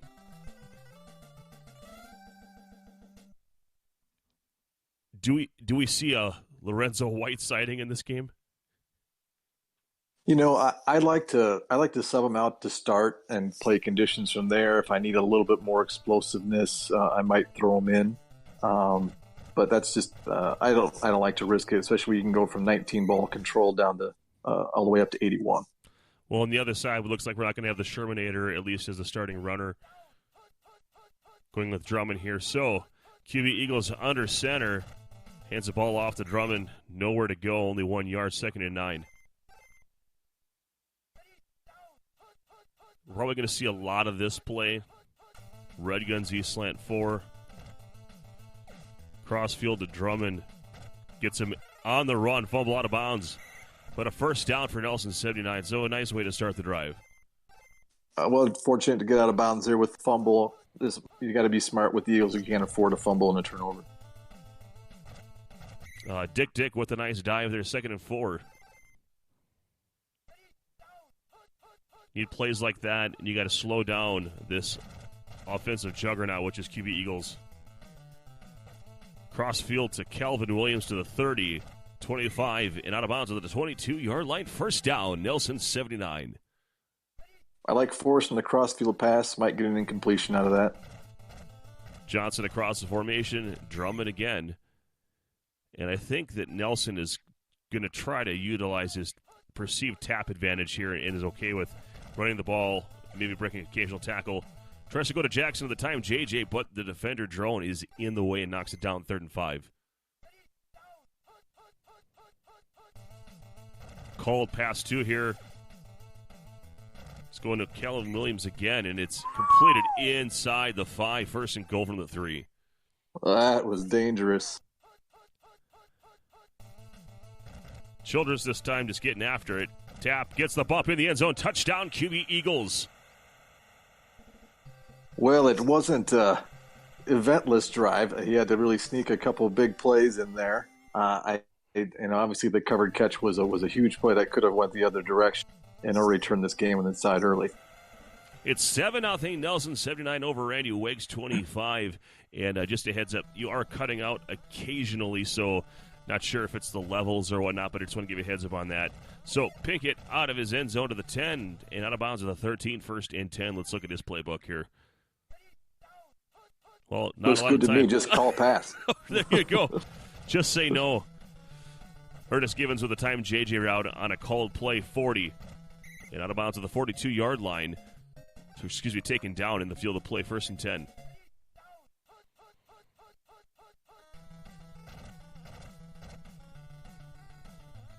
Moon on pass 2 again, this time going to the Drew Hill. And, wow, that didn't take long. Well, that was just a great way of playing that line of scrimmage. Almost looked like he crossed, pulled the defender up like he was going to scramble, and that's just an easy touchdown. But just a nice little game within the game there at the line of scrimmage. Do you get the feeling like we're not going to see much in the way of defense today? Not in this matchup. I think it should be score and exchange of blows, and whoever gets the first stop could win. But again, you can get a stop and not matter if the other guy manages the clock better. So Tony brings it back to the inside. I don't like to see the Eagles play around with the kickoffs and punt returns that often because they're terrible. First and 10. It's got bounce. Drummond, Johnson, nothing. 2 yards, second and 8. And this is called. This is pass 4. Williams again, really going to the well here. Uncovered receivers, third and 8. Just not buying enough time to get that open guy. QB Eagles buying time and now going all the way to Byers. And that's an overthrow interception to Childress. So that'll end the first quarter at 7-7, but Randy Wiggs now ahead in possessions. Can you do something with this on this possession? And a first down that felt like it was really, or second down that felt like it was really forced. It was. I mean, that's a great opportunity just to scramble, get 10 yards in a first down, and keep playing. You need a little more patience with the Eagles, especially when you're throwing into a better secondary like the Oilers.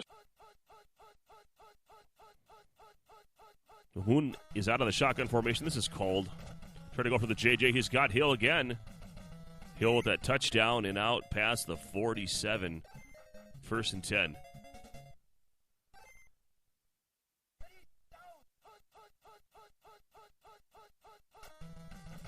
Another called pass 4, this time against the Oilers. Givens can't get to it. It's out of bounds. Second and 10. I just think you keep going with Drew Hill. Hill here's got a big mismatch down at the bottom. Pinkett getting in front of it with the weak side open just past the marker. So the running attack not being forsaken here by Randy Wiggs, who's now at the bottom hash mark. First down. Pass 2 is the call. He's got Hill. And this is going to be another touchdown. 10-5. Walks in the end zone. Drew Hill's just going to eat right now. I think if the Eagles can come back with a really methodical drive and use up the clock here, he could be okay. But right now, Randy Wagg is doing whatever he wants on offense, even running the ball and getting chunks. It's 14-7, Nelson 79. It's do or die time here already in the second quarter. Has to keep this close. So, Zendejas, not sure if there's I was informed that there was something along the way. They experienced some lag, and they waited for it to resolve itself. I don't know the exact duration of time on that. So let's use this opportunity to thank you for watching. My name is Trojan 1979. I'm here with Viking Mo. This is the Retro Sports Gamer channel. If you haven't followed the channel yet, go ahead and hit that subscribe button on YouTube. And if you're catching this by chance, or any of the other games for GBLAN on Facebook, you can find us there, GBLAN. Give us a like on there. We appreciate it. So, any other leagues that you're participating in right now? I'm just in the one. I'm in a GTFO, which is a Gaines League. It's the only time I've been in a Gaines League, and pretty fast-paced league. They crank through the seasons pretty quickly, so it's been fun that way. It actually really helped me kind of get my chops back a little bit and knock the rust off real fast with all those games. But it's been really fun. Well, it's good to hear.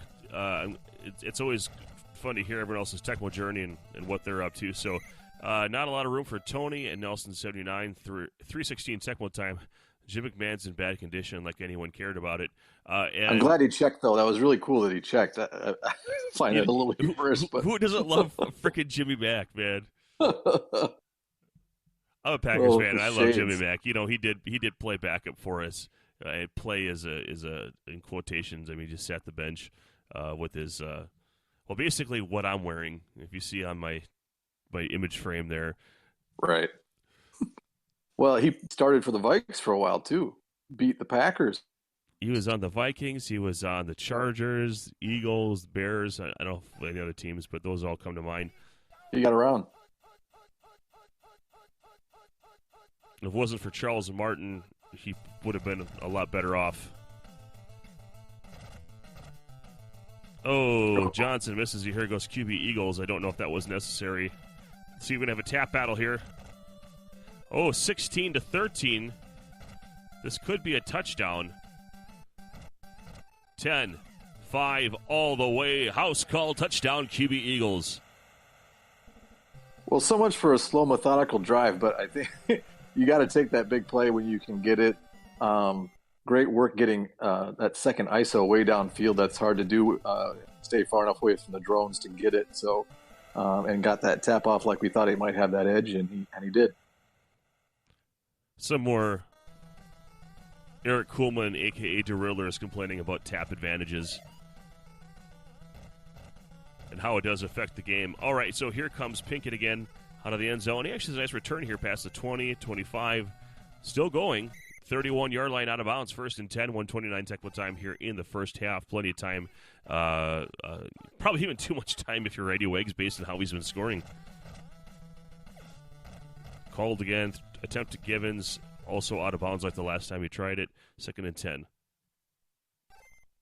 Been kind of sitting on that pass 4 quite a bit on defense. It's a tough one to defend if you don't pick it. Jerome Brown on defense this time. Going up to Givens this time over the top.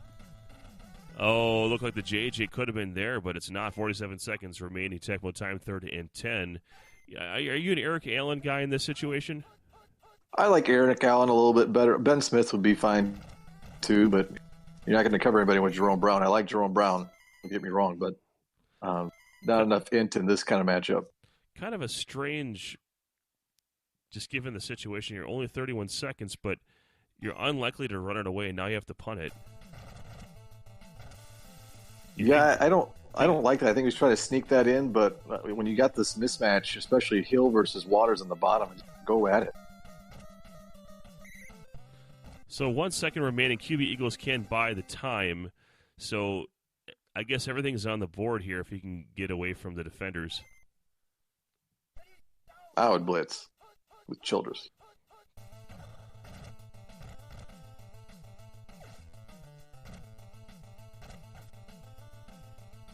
Well, Jackson is open.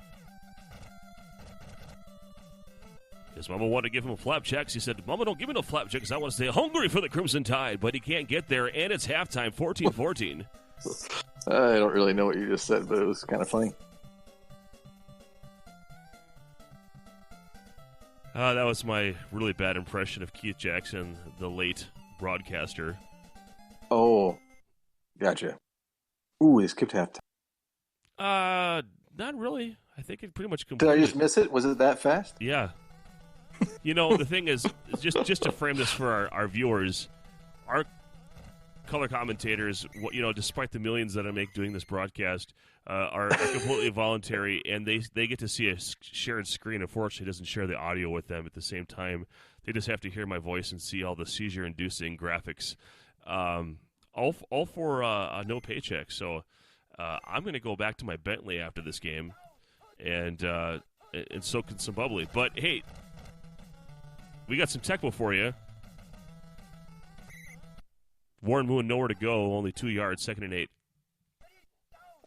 I'm a pretty conservative guy, but I would take that shot. I mean, Jerome Brown on Drew Hill, just take that shot, right? I mean, that's just a matchup heaven right there. Yeah, the standard rules of Tecmo that most of us play by are sort of out the window. I mean, you have all of that pass control versus that INT and the reception stats of these players. I mean, the formulas are in your advantage, especially if they're stationary.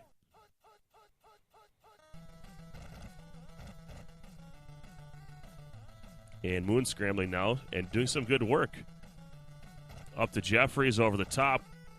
And a huge completion down to the 20s. So Randy Wiggs, I can't wait to see the stat sheet at the end of this game. Well, it's great scrambling behind the line of scrimmage. We talked about scrambling for yards, but that's just buying time, and again going at that line of scrimmage, and again getting the open receiver and sucking up the defender. 2nd and 7. There's 3 yards there with Moon and another call play. So again, sitting on pass 4. Drew Hill, double covered, had a shot. 3rd and 7. Big play.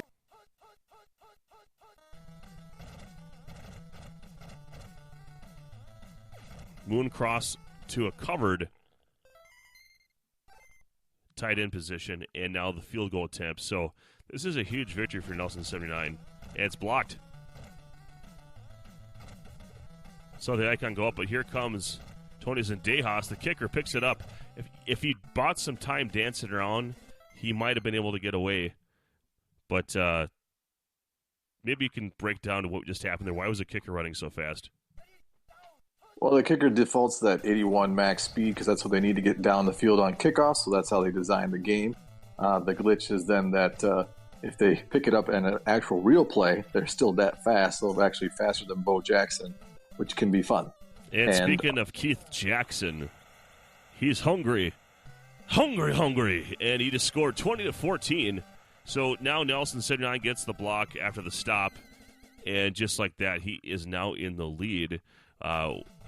Despite a game that looked like Randy Wiggs was dominating. Yeah, after really Nelson threw that interception, I thought, oh man, he's in trouble. But then he's got some stops himself, which he needed to get.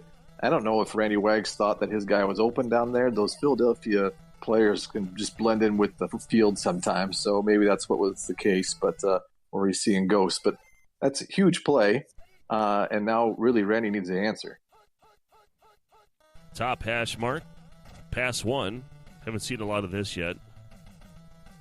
But it's a good play going up to Givens. Gets the JJ in between. Trying to run to the corner.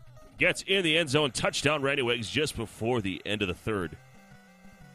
And that's the great thing. And in turn, the problem with this matchup is that, really the Houston has the ability to score at will. And the Eagles, have gotten some big plays for sure, but tend to have to be more methodical unless you take some chances on D. So Houston can catch up quick, and that's exactly what he did. And now, like I mentioned before, time management will be the key here in the final stanza. Mike Quick out of his end zone, not so quick. And taken down at the 11. It's 21-21. Welcome to the 4th quarter. Condition check time. Drummond in bad, Jackson in good. Let's get that McMahon condition. Oh, he's still in bad. Still can't see out of the one eye. You got to go with Sherman here. Yeah.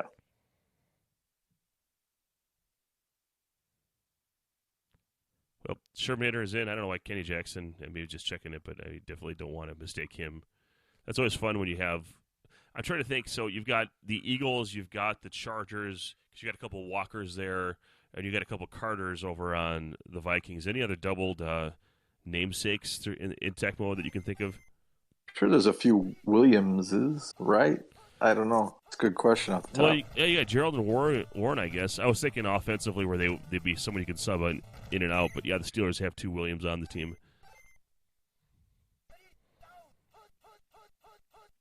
Can he eat the whole quarter? Man, that's balls. He just going right up the middle there with Sherman with his 38 ball control stats. Yeah, I mean, it's a fraction of a percentage more likely to fumble. Maybe not as bad as some people think, but I don't like the idea of staying in bounds at all, even with someone with 81 ball control. So I think getting out of bounds is always the preference. So definitely some moving room here. Eagles underneath the Jackson gets the auto dive. Keith Jackson having a good game and good here. He is moving quickly, 50, 45, 40, out of bounds to the 39-yard line. First down, Nelson 79. Well, it looked like Randy picked run there in the hopes of maybe getting the QB Eagles run called and maybe getting a fumble. Pass one's the call, and Eagles just keeps it down. And that time he didn't even try tapping what the drones are on, but I've been just seeing, I mean, it's been palpable just how much Nelson is beating Randy on taps today. 17, 18, and versus like 13. And just at the marker there, the one thing if you're Nelson 79, you got to be careful again with QB Eagles, your static 44 ball control. And the desire to fight for extra yards is there, but you got to get out of bounds, just like you did there. Well, and Randy tried to bait him a little bit earlier with Dick and didn't take it. Just take the scramble here, and that's smart. But timing-wise, it's not looking too hot for him here. But definitely needs to score and leave as little bit of time as possible. But scoring is all that really matters. Called run 4. Getting close to marker 4th and 3. What will he do? He's going for it. Well, I could be wrong. Ooh, this is interesting. Obviously taking the points, but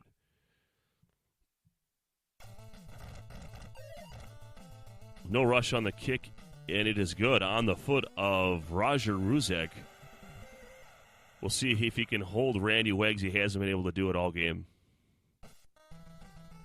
Well, he got the one stop and blocked the field goal, but this is a lot of time for this Houston team, and I'm just really surprised he couldn't punch it in there. But this is really Randy's game to lose right now with his offense. Well, White's in bad. Let's put him in. Yeah. Doug Lloyd, excellent. Oh, the Thunderbolt attendees are booing right now. No, nothing. Oh, that's an inside thing if you didn't hear about that. But that's a thing that happened at Thunderbolt. Every time he had the ball, they booed him. Nice. That was a couple years ago when he stood him up. But fast forward a year later, they had Harry Sidney, and it made up for it all. 1st and 10. Run the ball. And look how fast he's going. They actually have a running game now. Go figure. Out to the 49. Doug Lloyd getting it done. I like using Brown on that play, but why not knife right through the line? You can knife right through and then out-tap him, which he's done all game. Instead he gives up a big play. Drew Hill opened an embarrassment of riches with speed on all sides of the receiving core. 34 seconds remaining here. Another Doug Lloyd run is coming here. Just playing for the field goal. Drone tackle, 19 seconds. Tecmo time, 18 seconds rather. One shot to the end zone here, then it's got to be a field goal. Going to go to Hill in the bottom. Burn route. Oh, it is blocked. Out of time here. They're going to have to go for the field goal. I would have liked to see a shot to Hill there, but good. It is good. Looks like we're going to be looking at overtime here on the foot of Tony Zendejas.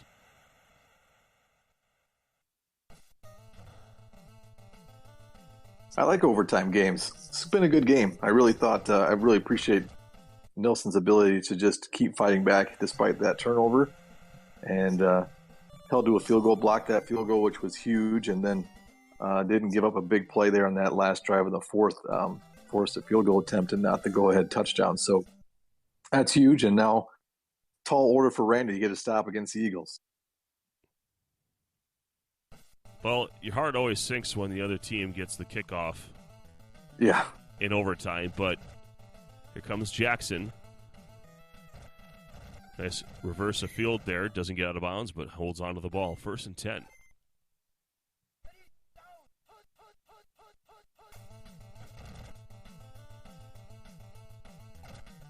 And a deflected ball. QB Eagles was going to take a shot. 4:11 in the first overtime period. The game continues on. until we have a winner. Oof. Another Well, it was a tackle. great play. Great play. Sorry, that first play to everyone's cover, put some pressure on him, and almost actually got him to step out of bounds. And then on that play, just kind of play and contain. Taking a shot to Jackson. Through the hands of Childress into the hands of Jackson. Oh, he gets the dive. I mean, credit there. I thought he was off to the races there to score, but first and goal from the 8. Well, I think that Nelson tried to step back and get the tap off, and just great anticipation by Randy to get the stabbing tackle there. No fumble or anything, but here's the QB run, and there's the dive. Nice play by Randy Wiggs. He knew he had to do it. That blocker was coming at him. That was a great play. It gives him, again, another chance here. I don't know why he didn't just take the field goal and win. Well, now you're out. It's just outside of double tap range, like for certainty. So you got to get closer.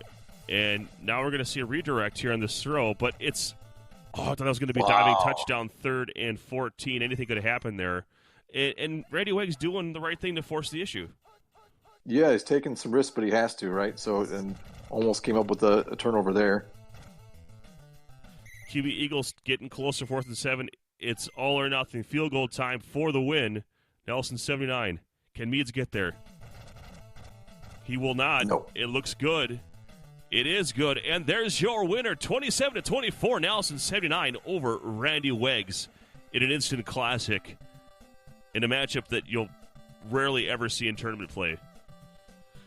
Wow, look at all that offense. Just, I mean, wow. Some huge plays in that game. But credit to Nelson 79, who really fought back early after being down, not giving up, and made it a great game. I mean, let's do the math here. You're almost 500 yards of offense for Philadelphia. Yeah. Almost 400. So, I mean, you're talking about nearly 900 yards of offense total between these two players. That's incredible. Only one turnover. I know there was a fumble on a reception that went out of bounds. That no one, that would have raced a few yards. But anyway, I mean that's a really entertaining Tecmo game for just both players playing really well on offense and kept moving it. So congratulations to Nelson 79. Randy Wiggs will take the loss here, but well played game. I'm sure he will bounce back. 4 more games yet in the Swiss bracket to be had for both of these guys. So any closing thoughts for you, Viking Mo? No, hey, great game. Overtime games are always great. Never feels good when Eagles wins the toss in overtime. But, well played really by both players. And, like, offense is what puts butts in seats, right? So definitely fun to watch. Well, if you haven't yet, make sure to follow the Retro Sports Gamer channel here via the subscribe button. Follow GBLAN on Facebook with a like. And stay tuned. We have another game for you. This is Trojan 1979, not being an idiot, along with the idiot, Viking Mo. How's it going? Good. Yeah, we're in rare form tonight. And I'm really looking forward. It'll be a hot mess. It's so hot in here. We've got scrambling quarterbacks. That's the theme.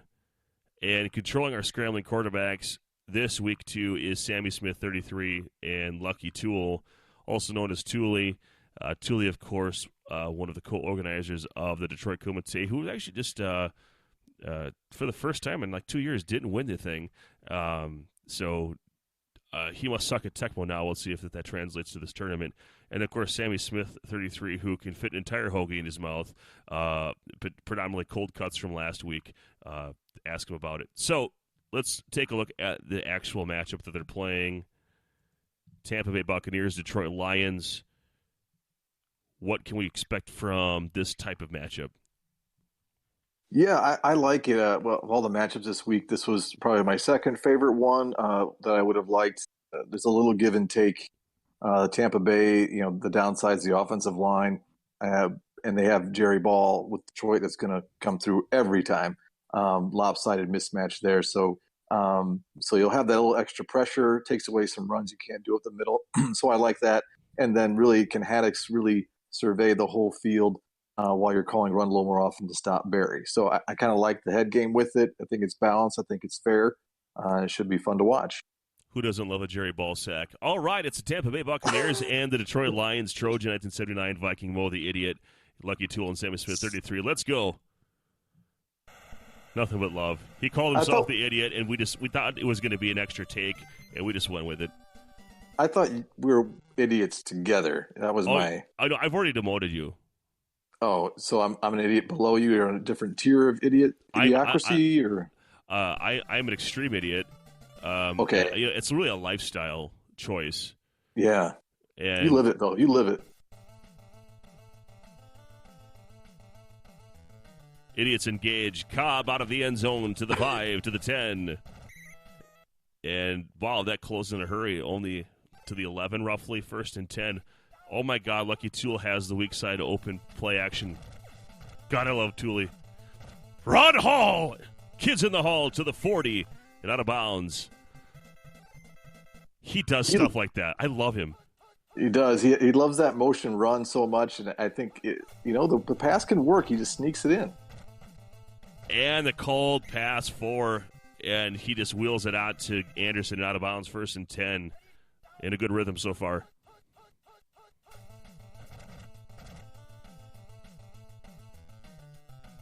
Testaverde keeping it on the ground. We're going to see a lot of movement here, both starting quarterbacks, 31 maximum speed.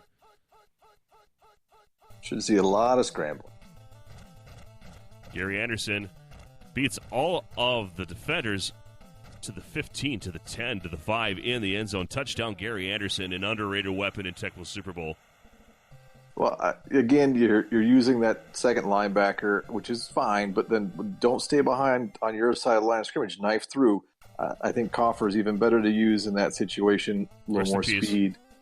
Well, absolutely, and all the more reason to use him in that situation. It's just it's a big play, but really, Tooley is really good at that play too, and obviously well executed. Woo. 6 shades of Mel Gray out to the 10, taken down, 1st and 10. Haddix was flying on that kick return. He's such a weapon.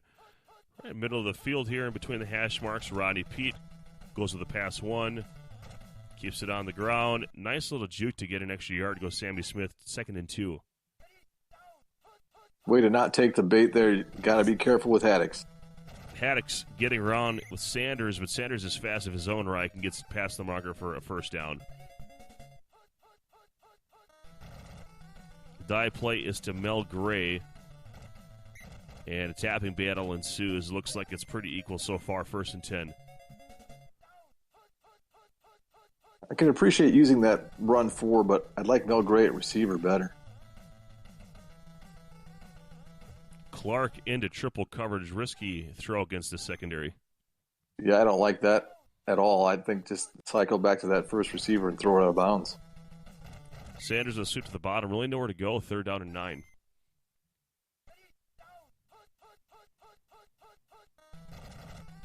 This time the dive to Sanders gets the bump, and now he's loose to the 50. 45-40, 35-30. And goes to the middle of the field instead of out of bounds. Not quite understanding that, but a 1st down, a big gain. Definitely unconventional, but Sammy Smith's good with unconventional. Sanders with the run 3, breaking it back to the other side and taken down to the 14. So a lot of runs, a lot of tackles in the field of play. And now pass 3 is the call. Yeesh. What a risky pass. Are you kidding me? But gets the taps to Clark. Touchdown, Sammy Smith. How did that not get picked? Well, just the right distance away where Haddix didn't dive or jump. I don't know if that again, just really risky, but I guess it's ballsy, it sets the theme, but he got away with it. Does he juggle with sharp and spiked objects? Because that's what that is. That's throwing stuff in the air and seeing what comes down and doesn't cut you. But anyway, 7-7, Lucky Tool tied with Sammy Smith, 33. And condition check time. And the mediocrity ensures. Oh, Carlson's in good. Hold the phone. Well, I'd like to point out that Thule has no runs up the middle, really, because those will get blown up by Jerry Ball all day. So really have to run outside. I mean, there's a Testaverde run. I doubt he'll use it. I don't think it would be very effective. Spielman this time with the bump, goes to the risk. Anderson going all the way back against the grain. Manages to only lose 5 on that. It could have been a lot worse. Yeah, that was risky. And now we're going to call pass, trying to go up to Ron. Kids in the hall. He's got him. No, he doesn't. It's overthrown, picked off by White. Oh, man. He fooled me. Yeah, just a little too long, I guess. And that little slower passing speed just sailed over his head. Sanders trying to get that run one going. Here he goes. 10-5, touchdown. Sammy Smith, 33. Looked like he was bottled up, and he takes it to the house. I'm not sure how that happened, but some people got blocked, and a couple guys bumped off, but he stuck with it. And, big turnaround right there, I think, especially after that first drive by Thule, and now the quick strike afterwards making him pay for the turnover. Well, we're idiots because we didn't see it coming. Right. Again, idiot lifestyle. 7-14, Sammy Smith. And Lucky Tool now backed up in his own end. From the 6, weak side open. Spielman again with the bump. This time he gets popcorn. Here comes Anderson. Got some running room. Not a bounds at the 32, so a nice run with 2:58 Tecmo time in the second. Lucky Tool not panicking here. Got to be able to stop that play, at least contain it. Otherwise, it's going to be a long game. Pass 4 has been called again. We've seen this a few times. Sammy Smith must be sitting on this. It's a scary play to a lot of people. This time, the pass one play action. Testaverde dropping back. Going for it all to Mark Carrier. And he's got him double covered. Had the right idea. 3rd and 10. Pretty good timing. Well covered. I love, again, using the play. Pardon is not many guys get very open on that play. Anderson with the run 3. Nice gain. So the running attack really paying dividends for Lucky Tool here. And now back to the weak side open. Spielman this time does get the bump. It's actually pass 1 again with the play action off the weak side open formation. 2nd and 3. Oh, I was hoping this whole drive would be motion plays. No such luck. Testaverde really using his wheels there. Breaking some ankles and getting the first down. Let's work the clock a little bit here. You got to score, though. Got another QB sneak. Testaverde to the 30 and taken down to the 28. Just gashing him. He's got some pick-me-up right now on the wheels.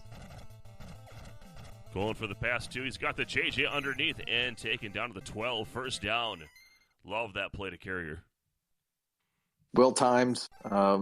With the extra max speed for the quarterback, you can really wait and time that perfect. Going for it again. And he's got him in the end zone with the JJ touchdown. Lucky Tool. Nice play. If you're going to call that play on D, you better be able to stop that part of the play. Just not quite in the right position there. It can be tricky sometimes. But really nice answer. Not a lot of time left. After the kickoff, you might have one chance here. 14-14 your score. Time ticking away. Gray out of his end zone to the 10. Not even giving himself so much a chance to go back here, but 2 seconds remaining. You don't have Barry Sanders or Mel Gray going deep. Now it's called, so it's irrelevant. Terry Greer with the reception looked good on the stat sheet, but he's not going to go too far. And welcome to halftime. Yeah, I just think that's a mistake. Why not put Mel Gray at least somebody with some speed at receiver so you have a chance to get that score before half? I didn't really give him a chance for it at all. And that's just, it's head scratching for me. It doesn't make sense. Well, we're idiots. That's why we don't understand their deep strategy. But they didn't skip halftime, so they can't be all that bad. True. Very true. Mel Gray gets another chance here. Avoiding drones. A nice little return out to the 18, 1st and 10. No condition check so far in the third. Comes Pete He's QB scrambling a whole way. I don't know if we'll see much in the way of passing from Sammy Smith. I think he's just going to scramble. It's got to be pretty obvious. Yeah, I'd like to see if Thule can bait him, or at least try to bait him into making a throw, or put some pressure on him that way. But it's always safer with Pete just to take the yards. Called run 2. Maybe you can confer. Besides Haddock, some of these other guys can jump pick our friend Ronnie Pete in average condition. They can't. So they're 56 inches. Some couple of other drones. So they would need a condition bump in their favor to do so.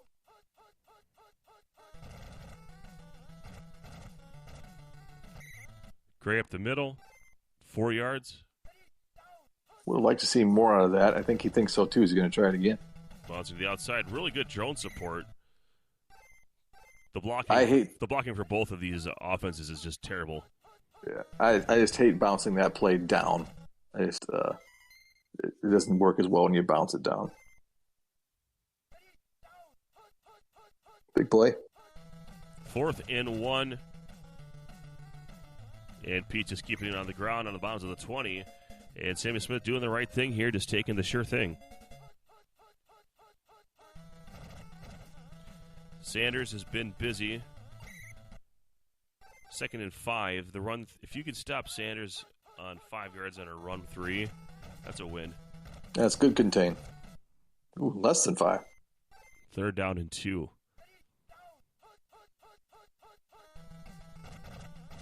Maybe we can get a bait here. And a dive. Ooh. Lucky Tool getting proactive with Wayne Haddix in 4th and 3 now. Do you take the points in the lead?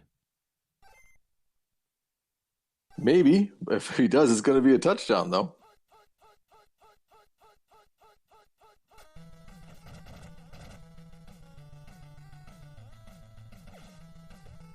Oh. You get nothing. Good day, sir. Nice. Willy Wonka. Yes. Bruce Hill in excellent. You got to use that. That's incredible mediocrity right there. Right. I got to say Mark Carrier to Vinny, or Vinny to Mark Carrier is probably my favorite duo tandem for JJ's in the game. More than the Magic Man and Sterling? Oh, correct.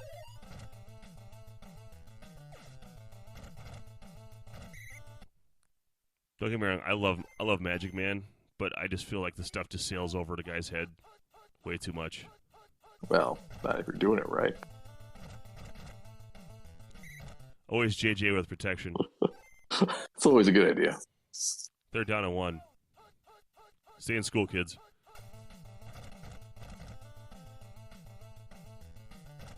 Everybody open.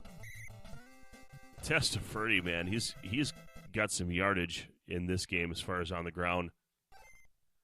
He's probably up past 50 yards. I don't know why he's calling run. And so I see a mistake already, and Sammy Smith came onto the screen and tipped his hat to his actual location. And if it wasn't for that redirect on the route, Lucky Tool could have had a huge gain there, possibly a score. I know he had the cover catch there, but that was just more of a luck situation there. Right. Yeah. Well, it's an angle pass. Those can be goofy sometimes too, but I don't. A little defensive lapse there for sure.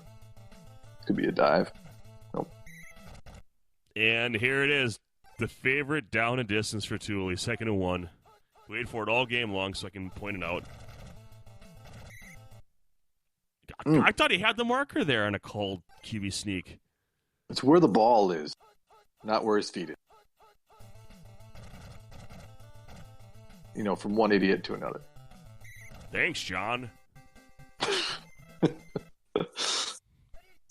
90% of the game is half mental. If Brett Favre had no arms or legs, he'd be the best torso in football. 2nd down and 5. God, we are idiots. Yeah, we are. And if you're still watching, you might be too. I'm not going to confirm that. There's no might there. There's no might. Oh, God, Tom's going to kill us. Wow, you got to look. The reverse moonwalk just means he ran forwards 20-14. What's going on?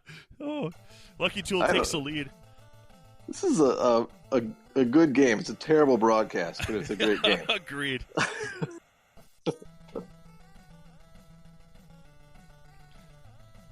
If we're not having fun, you're not allowed to either. Seems like a good rule. All right, 1st and 10 for Sammy Smith, 33. He's got 3:05 Tecmo time here. Plenty Gonna go time. to Barry. Gonna go to Barry. He's going to go to dive. He bounces around. Lots of rooms. You know, Haddix takes himself out of that play there. It could have been a stop at the line of scrimmage there, but he ends up getting 4 yards. Nice salvage. I like getting out of bounds, especially on pick plays when you have the chance, because a fumble is an automatic house return. So Sammy Smith being real aggressive with his QB runs there, not even letting it develop. He had the whole field, and if you have that receiver streaking down, you've got time to buy. With Pete, you can buy a lot of time back there. yeah, I mean, sometimes you get caught up in this. Oh, I'm going to scramble. I'm going to take the easy yards, and sometimes you leave a bigger play on the field. Another scenario there, perhaps too. Obviously, a touchdown is needed, so at some point you got to take a shot to it. Mel Gray, run 4. How do you like run 4 now, Viking Mo? That's better. Don't bounce it down and see what happens. Good things. A little shadow dancing. I like it. To the 34-yard line, back to it. Goes to the top. Yeah, that worked really well for him. 2nd 11. Well, that's just, that's just Detroit low line right there. That's Detroit basketball. Top hash mark. Pass 1 is the call. Pete running in the middle of the field. 54 seconds of Tecmo time. It's getting super serial in here. 28 yards away from pay dirt. Rodney Pete might be breaking the century mark. I'm not sure how many yards rushing he has. It feels like it's a lot. I'm not going to sure who's going to have the most rushing yards, Pete, Barry, or Mel Gray. Correct. Oh, Sanders breaks loose. Oh, what a heartbreaker. Lucky Tool looked like he had it bottled up, and he could not stop Barry Sanders. it looked like he ran right through him. That was crazy. Thanks, Obama. Yeah, I only say that because saying thanks, Donald, just doesn't have the same ring. It has nothing to do with politics here. We're just having fun here on the Sports Gamer channel. Yeah, he made political. We lost half the audience. Right. I mean, Like, way to go. Is it like a prerequisite? If you want to make the broadcast, you have to be an overtime game? Is that what it is? no. I get the I only know that basically that I know what the final score is. I don't really pay attention to whose it is. But I just try to pick the close games. And if it was a 3-0 game, I don't know if it would be worth watching, but it helps. Overtime helps the matter, I guess. Yeah, it helps ratings for sure. Having good broadcasters, I heard, helps ratings. So we're in the tank right now. 2nd down and 7. Yeah, I can only blame myself. Well, you talked about going through the middle before, and now we actually see it happen. Yeah, that's first time he stopped that play. So see what happens now. He's got him on his heels. Gosh, if he watches this broadcast and learns something, well, this is overtime, folks. So that's the end of your ball game. Wow! I just felt like I kissed my sister. That's a weird ending. Oh man, that is crazy. He had the 2 guys open on that play, which you always want, and hey, he's got caught. That's a crazy way to lose an overtime game. Oh goodness. Well, Sammy Smith earned every bit of this one. 23-21. Let's look at the stats here. Pretty balanced attack from Tampa Bay. Detroit with a crap ton of yards on the ground. Barry Sanders with 115 of it, so we didn't see just how much Rodney P did, but between him, Mel Gray, I mean, they had a handful. Testaverde probably filling in the difference there with the rushing attack. But a really well played game from both guys, and just real at the end there, the safety kills you. I mean, could have been an online thing. You don't get to see the lag that they experience, any latency, delay, input. That's why you see things like players running through one another. It happens. We get to see the replay in real game time, not real as it happened. So sometimes those quirks will come through, but taking nothing away from Sammy Smith, who comes out with the victory, 23-21. So, any closing thoughts, Mr. Mo? Yeah, great game. That's obviously an ending I didn't see coming. Just kind of sprung on us there, but really well fought out game. I think Sammy Smith, despite giving up some big plays early, really came up with the D at the end, and that's all it really matters. Is not how you start, it's how you finish, and that's a big win for him against a quality opponent. Well said. Well, everyone, thanks for watching. We're going to have another game for you, so please hang tight with us. This is Trojan with Viking Mo. You're on the Retro Sports Gamer channel. Stay tuned. And welcome back, fans of Tecmo Super Bowl. This is your host, Trojan 1979. We're here on the Retro Sports Gamer channel. Happy to bring you the game of the week here between Madtown Split Stars and Humiliation. We are in week 2, and this is the Scrambling quarterbacks theme. So all of the quarterbacks are going to have 19 maximum speed or faster for their starters. But before we break down the matchup of the week, we know who the players are. We don't know who the team is just yet. But let's bring in fan favorite Ryan McCabe, the Ultimate Weapon. How you doing? Doing great, Troy. How are you doing? Oh, fantastic. Can't wait to call this game with you. Madtown, up-and-coming player here. Humiliation, also a rising star here in the Tecmo community.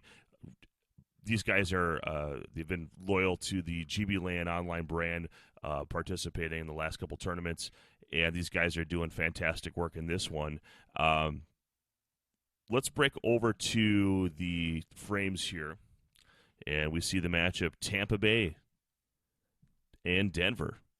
So, what do the fans out there need to look out for in this matchup? What are the key points on both teams?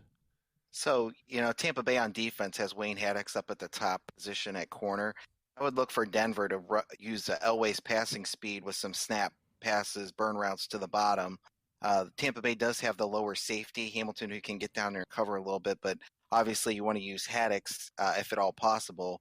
The other thing is Tampa Bay, it would be interesting to see what they do with the running plays to try to negate the use of Haddix. Do they go with like a 2-back set, like a run and shoot, and a the name of the third run that's not run and shoot 3, it's escaping me at the moment, but the one that runs up to the top, sweep fullback L open actually is what it's called. Yeah, the sweep up to the top.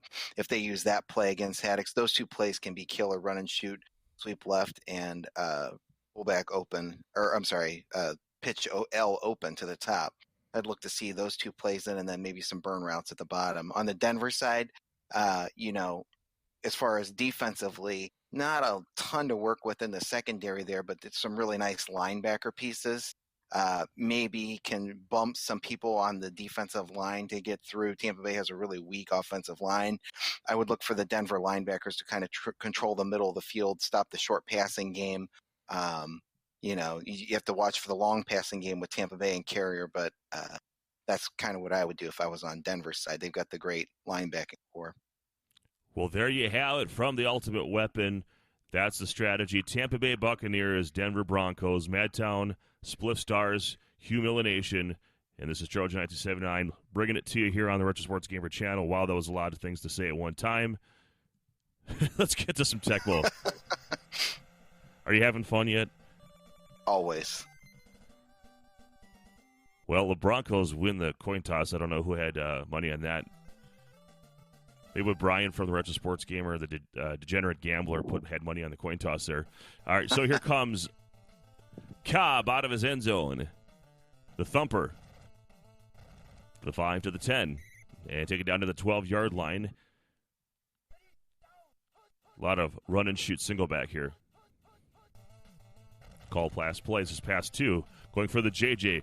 Carrier in front of the defender. Zigging, zagging. Going all the way across the opposite side of the field to the 36-yard line. First down. Huge gain. Yeah, and the beautiful timing route there. Testaverde to carrier waited to the last second to let it loose. Well, Humiliation looking at Madtown's controller. Back-to-back plays here. Not sure how they do that on the internet. It's a neat trick. Atwater on defense, run 3 back-to-back. This time it's not called. A nice run, already past the marker. The drones are there, but not before a huge gain, first down. Yeah, nice patience there by Anderson, waiting for his blocker to get those few extra yards there. Anderson with the run one. Really an underrated running back is Gary Anderson, out for another first down and a run one. Yeah, Gary Anderson has a little bit of hands. He's got some speed. He's a nice, well-rounded back for a mid-tier team like that. And he's got the soul glow, Jerry Curl, second down and 17. Let your soul glow. That, too. How could I forget that? Testaverde on the right guns east slant, pass 4 to carrier. We've seen a few tackles in bounds here, so Madtown may want to be mindful of that on a 3rd down and 2 coming up here. And moving the ball nicely here on this opening drive. With a call play. Hot route. Nice job from Hugh Millen to get there. And a 4th and 2 coming up. Madtown going to channel his inner Doug Peterson here and go for it on 4th and 2. Well, Testaverde and his wheels going to work for him there to the marker, past the marker to the 20-yard line, a first down for Madtown Split Stars. Dennis Smith on defense for Hugh Millen, trying to force the issue, and the time JJ to Anderson, who breaks a tackle, breaks another, and is taken down inside the 10, first and goal from the 9. Yeah, another timing JJ there, this time to Anderson. Beautiful play. And here we get the QB sweep option, a nice block. That's a touchdown for Vinny Testaverde, getting it done with his legs all drive. It's 6-0.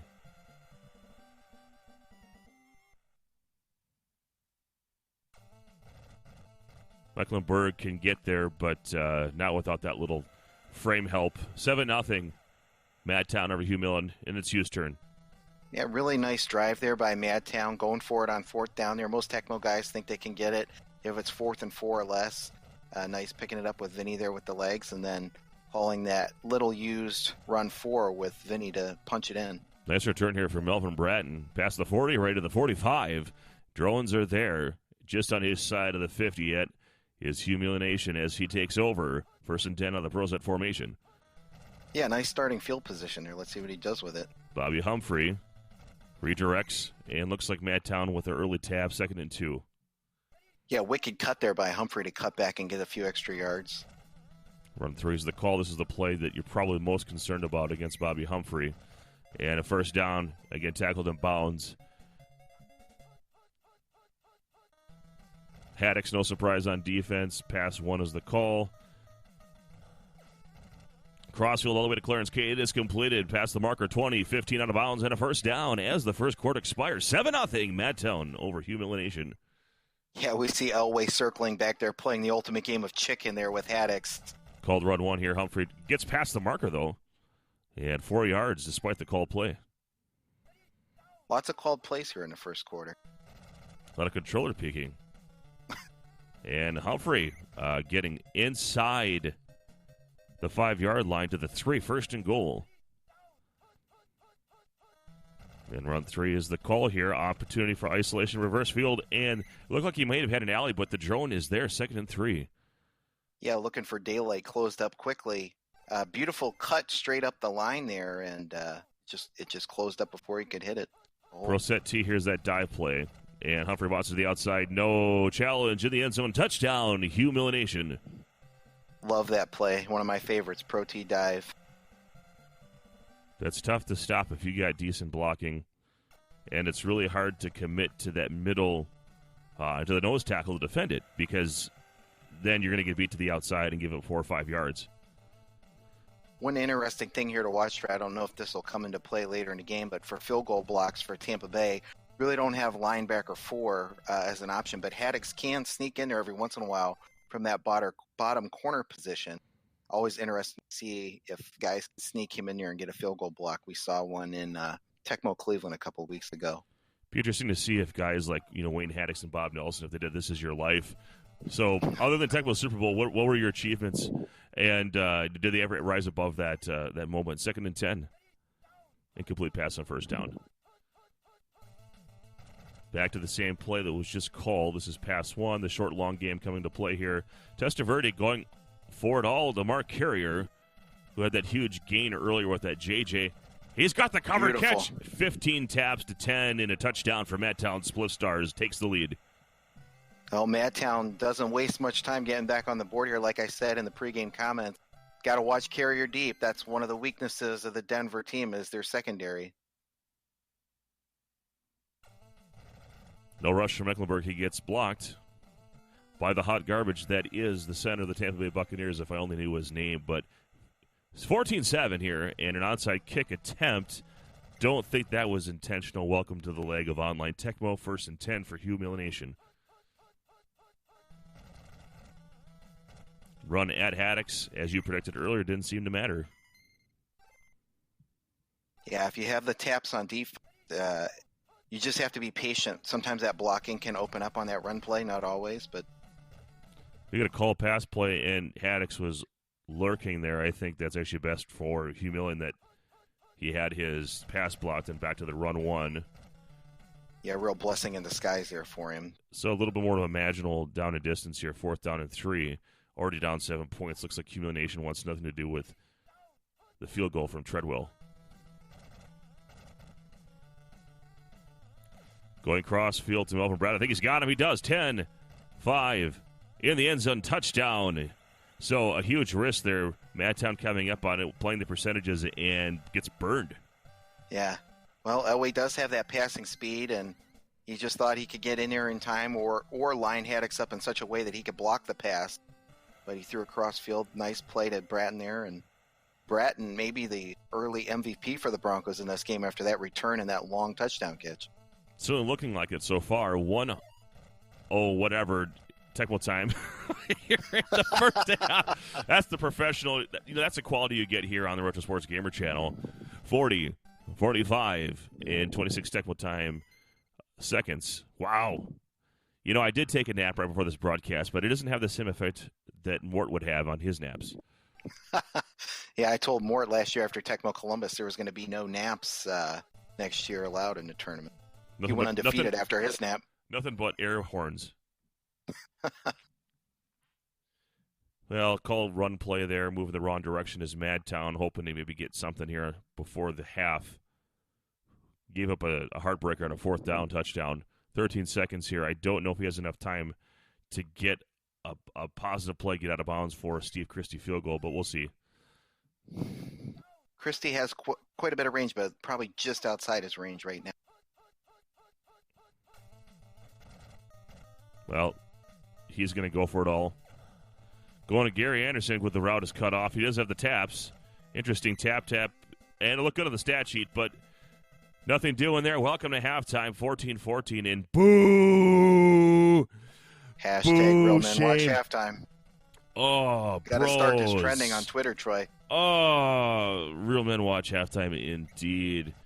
I mean, what does Lady Gaga have to say?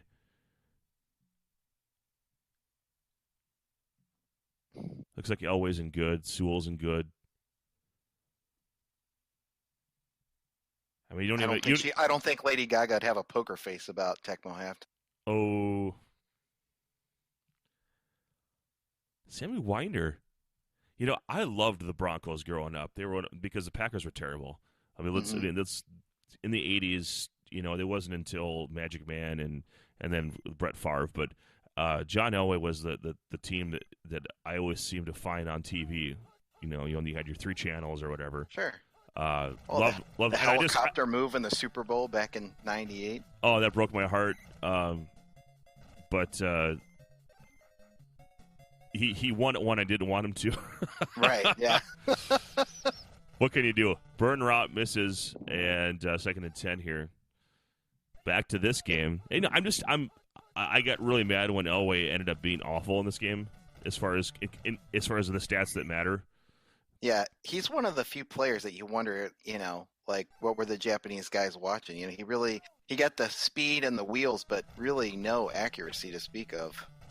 Boy, he liked to move around, and that's a 1st down for Humiliation. So moving the ball here despite a couple incompletions to start the drive. And looks like run has been called, but that's a JJ pick. Force that to Haddix. You're going to get that with that INT pass control mismatch. Looks like Vinny's in good now. Yeah, Haddix back there looking like he's got magnetic gloves on and the ball's made of metal. Lieutenant Commander Data back there just jumping up, snatching that thing out of the sky. So, Madtown now takes the initiative. Again, tie ball game here, but really a nice rich of conditions here for Madtown. Some favorable. Obviously, Cobb's in bad, but he can still remain a blocker.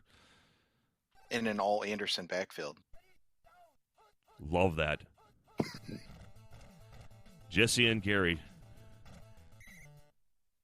So 2nd and 6, and Testaverde is looking really fast. We may look back to that as the turning point of the game, Troy, that interception with Madtown being able to steal a possession. With the way these two competitors have been going back and forth, that could be the real key in this game here. Jesse, the other Anderson, with the reception and a first down. Dennis Smith. We're seeing like just the amount of called plays is astounding here. That time we didn't get that time, JJ, and it could have been one of those overthrow interceptions. Yeah. Another call play and a fumble and out of bounds. Well, 3rd and 13. Madtown at the very least should consider not forcing here because he's got points on the board with Christie if he wants them. You almost get the sense that Madtown's really not that worried about the called plays. He's been able to hit those JJ time routes even on the called plays. And like you said, he's even been able to pick up on some of the called runs, pick up a few yards. So I don't think he's so worried. 4th and 3 here. And Testaverde, look, you can't defend that. Yeah, he waited until the defender cut down, and then he strafed towards the stick, which was beautiful. If he would have done that a little bit earlier, he probably would have been stopped about a yard short, but great timing. Cross the field to the back of the end zone. Ron Hall is not going to get that. 2nd and 10. Dangerous pass there across field. Even Vinny's got pretty good pass control, and the secondary of the Broncos is weak, but still a very risky pass at this juncture. Another called play that time was run 2. That prior play, one of the Andersons was open in that running back 2 position, wide open, but he didn't see him. Cross field, kind of forced there, and Vinny takes a while to get the ball there, even in good condition. 4th and 12. I think here this wise thing is just to take the points. Yeah, you just stole a possession. You might as well take the 3 points. Oh, it's you got low. A great field goal kicker. And it doinks out. So he wasn't under duress. He had time to let that come up a little bit. But so all that for naught.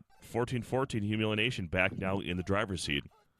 Well, he did take a lot of time off the clock there, and he did steal a possession. We'll see how Humiliation responds. Still with the taps, Madtown at 13-7.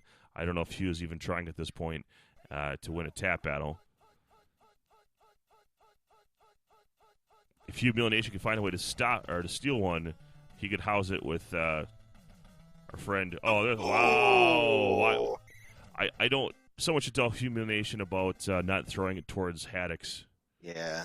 But Madtown now, just like nothing happened, he's got the ball just about where he was a few plays ago.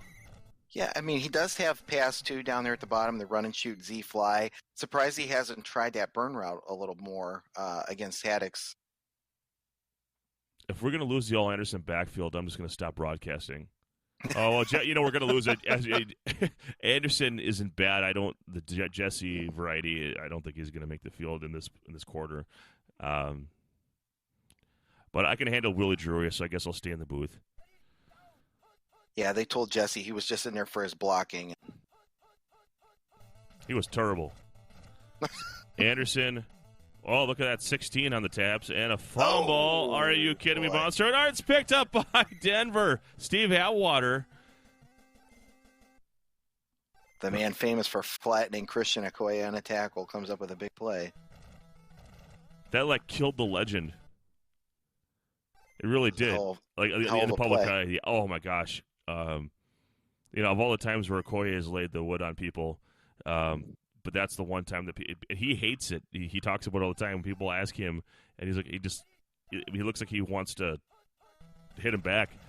So Humphrey on the run 3, it's called, but he does get a positive yardage. And another potential fumble there, or a turnover with that fumble, went out of bounds, 3rd and 7. Kind of an odd game here. You got all of the turnovers, the called plays. Yeah, all the scoring early, and then lately it's just been a struggle to move the ball for both teams. Still a 2 halves for sure, but nice play by Humiliation, buying all that time, sending everyone down the field, and then doing it with his legs and John Elway.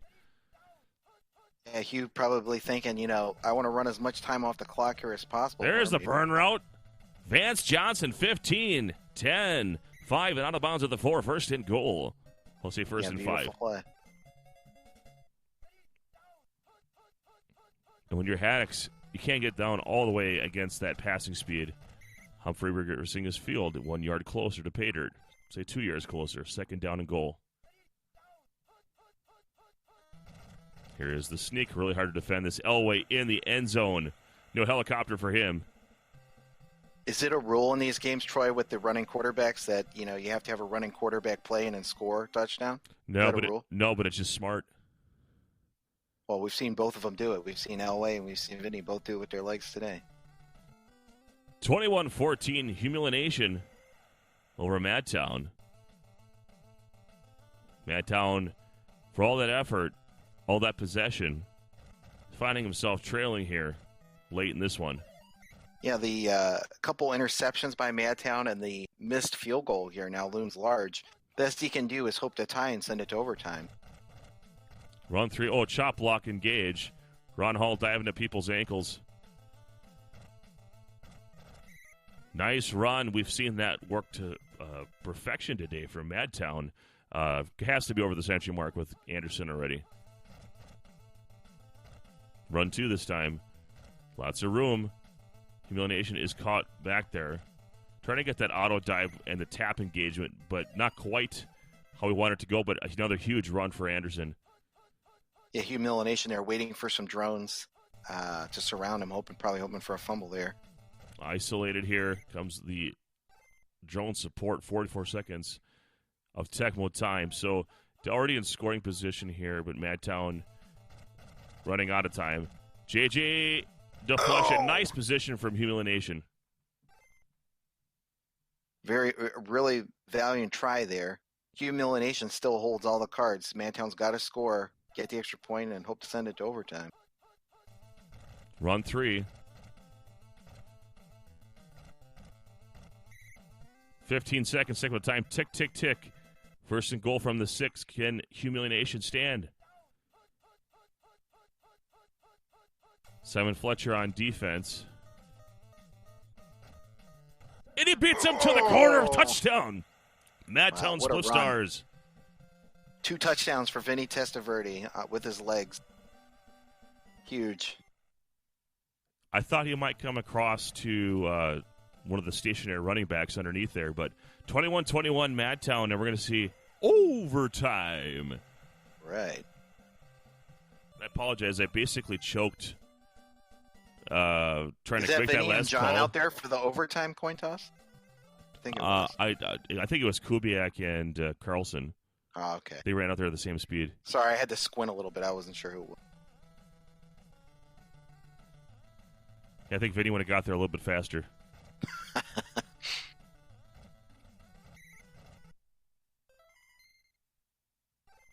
Well, Humiliation with the first possession. Not a guarantee by any means. Here's a called run play. And now a loss on the play, 2nd down and 13. Usually people want the possession first in Tecmo. But it's been no guarantee to get in the end zone here. And now interesting play, a sneak call, and a fumble. Oh! Bouncing around.